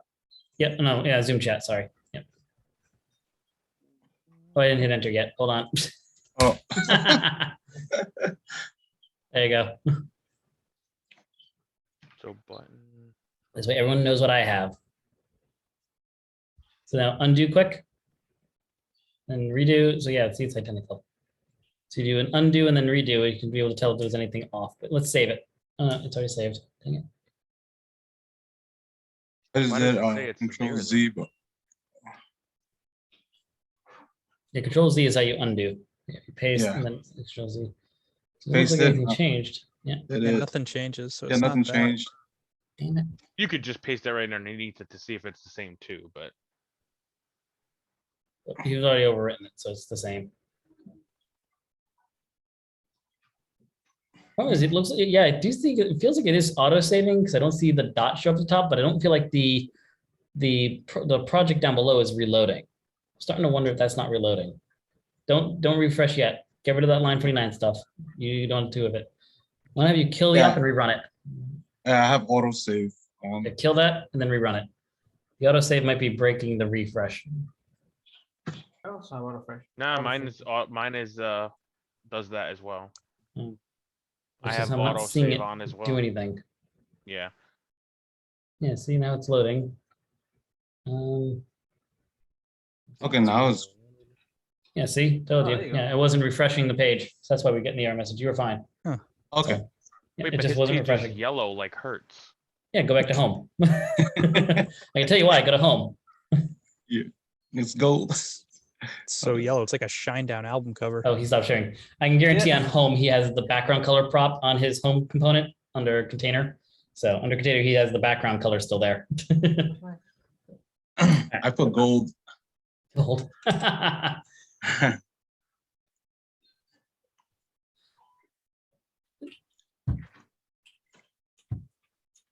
Expedient, right? That's one of the Yeah, car rental apps.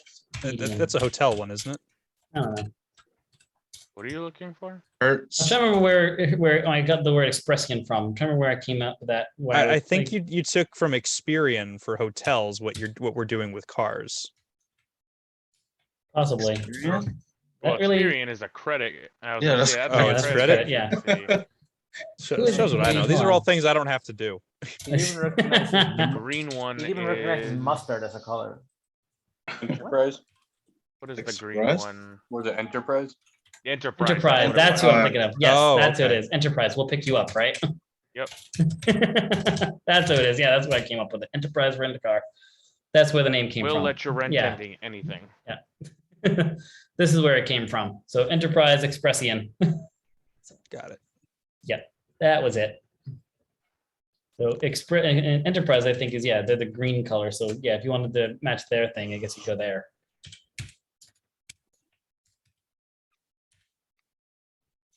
Enterprise, okay. Like you Their said, color. green, right? What is their color? Yeah, like a green color. See, they go green. So, by the way, a good tool to have is this eyedropper color picker extension. Oh, And I just love that. That's my favorite.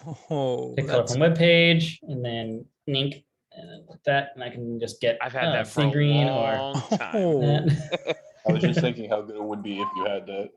Yep, I have it, and it's a great item to have. So copy that now, and now I can go back to my code. I'm still showing my screen, right?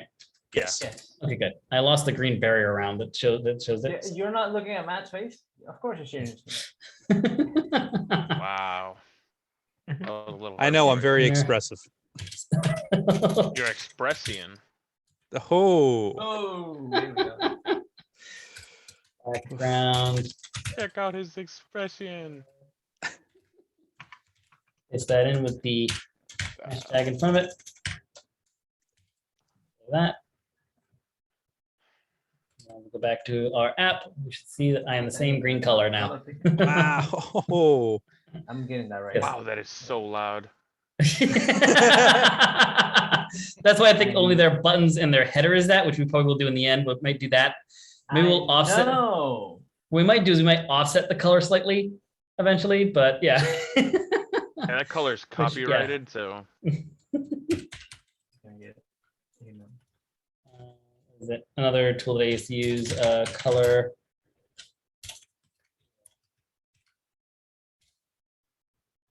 That right then. What's it called? Oh yeah, complementary colors. Oh, you could have used that one. There was a one that was there. It's I think it's called color, and it's COOL, something like that. It actually, if you pick one color, it'll generate a whole palette Oh. for you. Yeah, there you go. Oh Yeah, no, like this. Canva does it, Canva does it, and then there's others as well. yeah. Color They wheel do color calculator, such as complementary color. swatches that you can. They're colors that go together. It's really cool. You can get these ones that they do several different variations of how they calculate it. Oh, So there's a that's bunch of yeah. fantastic. Yeah, I there are tons of love color so calculators, much. wheels, generator. Like half of my time being a lighting technician is just looking at those charts like, okay, what's a good scheme for Oh, this set? God, I Oh, you didn't hated know that they about had palette film school. generators? Yeah, they do. If you pick one, some of them, if you pick one color, it'll generate like colors that make a nice palette together. There you go. We just pasted. I just pasted the color we just Wow, grabbed look at now. that, huh? And so I just pasted the color that I gave it, and now it's making me recommendations of colors that will go together Wow. based on color theory. And you can also see here, I now have the colors next to it that I can grab. So if you want to go a little different on it, The I just monochromatic, click yeah, that, yeah, click down, and just start switching over. that's Just great. shift this over a little bit and get a slightly different color. You could even shift it slightly to the blue so you can make sure it's a slightly different color from them. There we go. We'll do that. We'll shift it, put it back in quick. Yay, teal. I'll take that Paste color that in. instead of crimson wave. Paste that in again. So then we're back to the color we were there. I'm now going to move this slightly to the teal side, and I'm going to grab that instead. So we aren't infringing on the enterprise color. Paste. There we go. We'll save that, and now we can see we are slightly different now. Cool. There we go. It's like teal. Yep, we are teal. So they're green, we're teal, even though I like green, but whatever. But these are some of the tools that are really useful for, yeah, even your front end stuff. So as you build your own applications, you can use color pickers from sites that you want to use color, that you see a color that you like. You can use like color wheel or palette generators, color scheme generators. So if you really want, you can do website color scheme generator. And so, yeah, oh, coolers. That's what it is. That's what you were talking That's what it about. was called. Yep. Coolers. Coolers. So There it there is. you go. Pick one color. Yeah, Those- that's fine. Start the generator. The best part is if you keep an account, which is free, you That'll can save actually 'em. keep these. Yeah. Yep. Let's go. Let's go. There you go. You can just hit God, the what's X. You don't happening? really need that. And we go. What do we do? Just click the first one. And you just click it and First change one it. with Oh, the- cool. I can just yeah, change right it. there, Okay, yeah. cool. And then you So just go change ahead and that. paste that in. That's our teal color right now. Press the space bar. Oh, okay. Oh, no. Oh, no, do it again. And then above it, there's a lock. So click off of it. And now above it, yeah, you go, lock it. So that locks that color. And now you hit space, it generates. And you Oh. can just pick the colors that you want that you feel look good. You just lock the next one and then hit space and it'll just keep generating them until you find the ones you want. Interesting. I do wish it would pick these based on this color, but shades, drag, yeah. That's the only downside I'm seeing with this, is that it doesn't seem to be picking these colors based on that color, which on one hand can be nice, but on the other hand, I feel like it should. Oh, here we go. No, never mind. Interesting, just palette. Sure, there's a tool to figure that. I'm sure they have a tool. Luminance map. Interesting. There's a lot of stuff on this that I haven't used even half of it. If you uploaded an image, it can pick colors. Generate method. Monochromatic. There you go. Okay, so now we're getting there. So generate method. This is auto, completely random, complementary. That's what we're looking for. There we go. We get one complementary color for it all. So yeah, you want to use some of the other generation tools. That's what we're looking for. See, split complementary. So you have multiple complementary colors. Yeah, there. So now they're basing it. Now these are being based on the first color. We'll do the triadic. We just made Taylor's job like 1,000% easier. I do about half of these tools anyway, man. Did I not say I've been designing sets with fancy colors, and everything before this? I'm just busting your balls.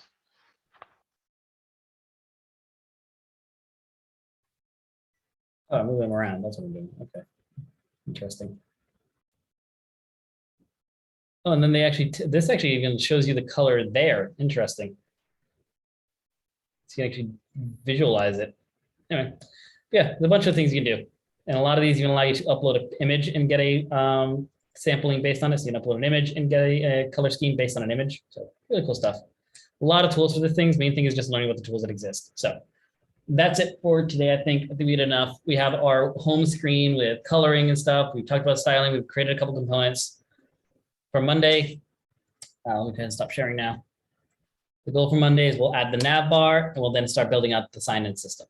So we'll add the nav bar so we can then navigate to a registration and sign-in page. We'll build the sign-in and registration page, and we'll actually walk through creating the registration form and the sign-in form. Yeah, we'll get that started next. Because we can't really view anything on the Expressing app unless we're logged in. There's nothing really to look at. We might add some stuff to the homepage. We want to make that a little more fleshed out. So maybe add like a splash page. Yeah, we may actually do that. You know, actually, before we do the sign-in registration, we'll actually do a sample like design on the home screen so that those of you who want to add like some sort of image to your home screen where the name of it is, so you get a nice what we like to call a splash, not splash screen. What's it called? Is it a splash image? I think it's a splash image, something like that. Splash image on the top screen, so you have that giant image on the front with the text on top. That is a very common thing to see. It has another name, and I'm trying to remember what it is, but if I remember it, I'll let you guys know on Monday. It's I feel like it is on my head. splash screen. It has a different name now. I don't remember what it's called. Yeah, but base? No, something. I can't remember. I'll remember it later, but yeah. If I do remember it, I'll let you guys know. But yeah, it's there. And that's a common thing to have in websites nowadays, to have that image at the very, very top with the name of the page or some sort of call to action or something there, especially including some buttons. So we'll see how to build one of those. We'll look at that on Monday. Sound good? Again, over the weekend, your goal to the weekend is to go through the Udemy course on algorithms and keep practicing your algorithms. That's your big thing right now. Most of the other stuff like building a web page and building a Java project, that's stuff I know you know, which you still need to put at least half an hour to an hour on your projects over the weekend to keep your Spring Boot from getting rusty. So just because I said your project, your homework, or your assignment for the weekend is to start working on the Udemy course, don't let your Spring Boot skills go lax. Keep working on your personal projects. Do not let your don't let your projects go stagnant. Keep working on those items as well. If you need to, use the algorithms as a way to start coding and then do one lesson and then move on to your project. Or use the project as a way to start and then move on to the algorithms as a way to kind of wrap up your programming session. So feel free to do something like that. That helps. Use one of them to start you off and then use the other one to finish and wrap up. All right. The main thing is you don't want to hyper focus on something to get tunnel vision and then let one of the other skills become rusty. So while working on algorithms, do not let your Spring Boot and your project skills go lax. Otherwise, it will hurt you later on when you're like, oh, I'm ready to apply. It's like, oh, well, what projects do you have done? Ah, crap. Like I don't. Well, now you need to build something like, how do I do a GET request again in Spring Boot? And that's not going to be fun. So make sure you're continuing to work on these. Keep that stuff fresh in your mind while you work on your algorithms. We'll move forward from there. Sound good? Mm-hmm. Any questions? All right. I will see everybody on Monday. I'll see if I have some time. I'll try again this weekend to see if I have some time on Sunday to do some office hours. If anyone desperately needs office hours, of course, let me know because it makes me more likely to actually hold it. So let me know if you're struggling with anything, so I know to try to a little harder to get open office hours going. All right. Mm-hmm. All right. And in that case, I'll see you guys. Some of you on Sunday, maybe, and the rest of you I'll definitely see you on Monday. Good weekend. Have a good weekend. Good night, everybody. See you guys. Bye, everybody. See you. Have a good weekend.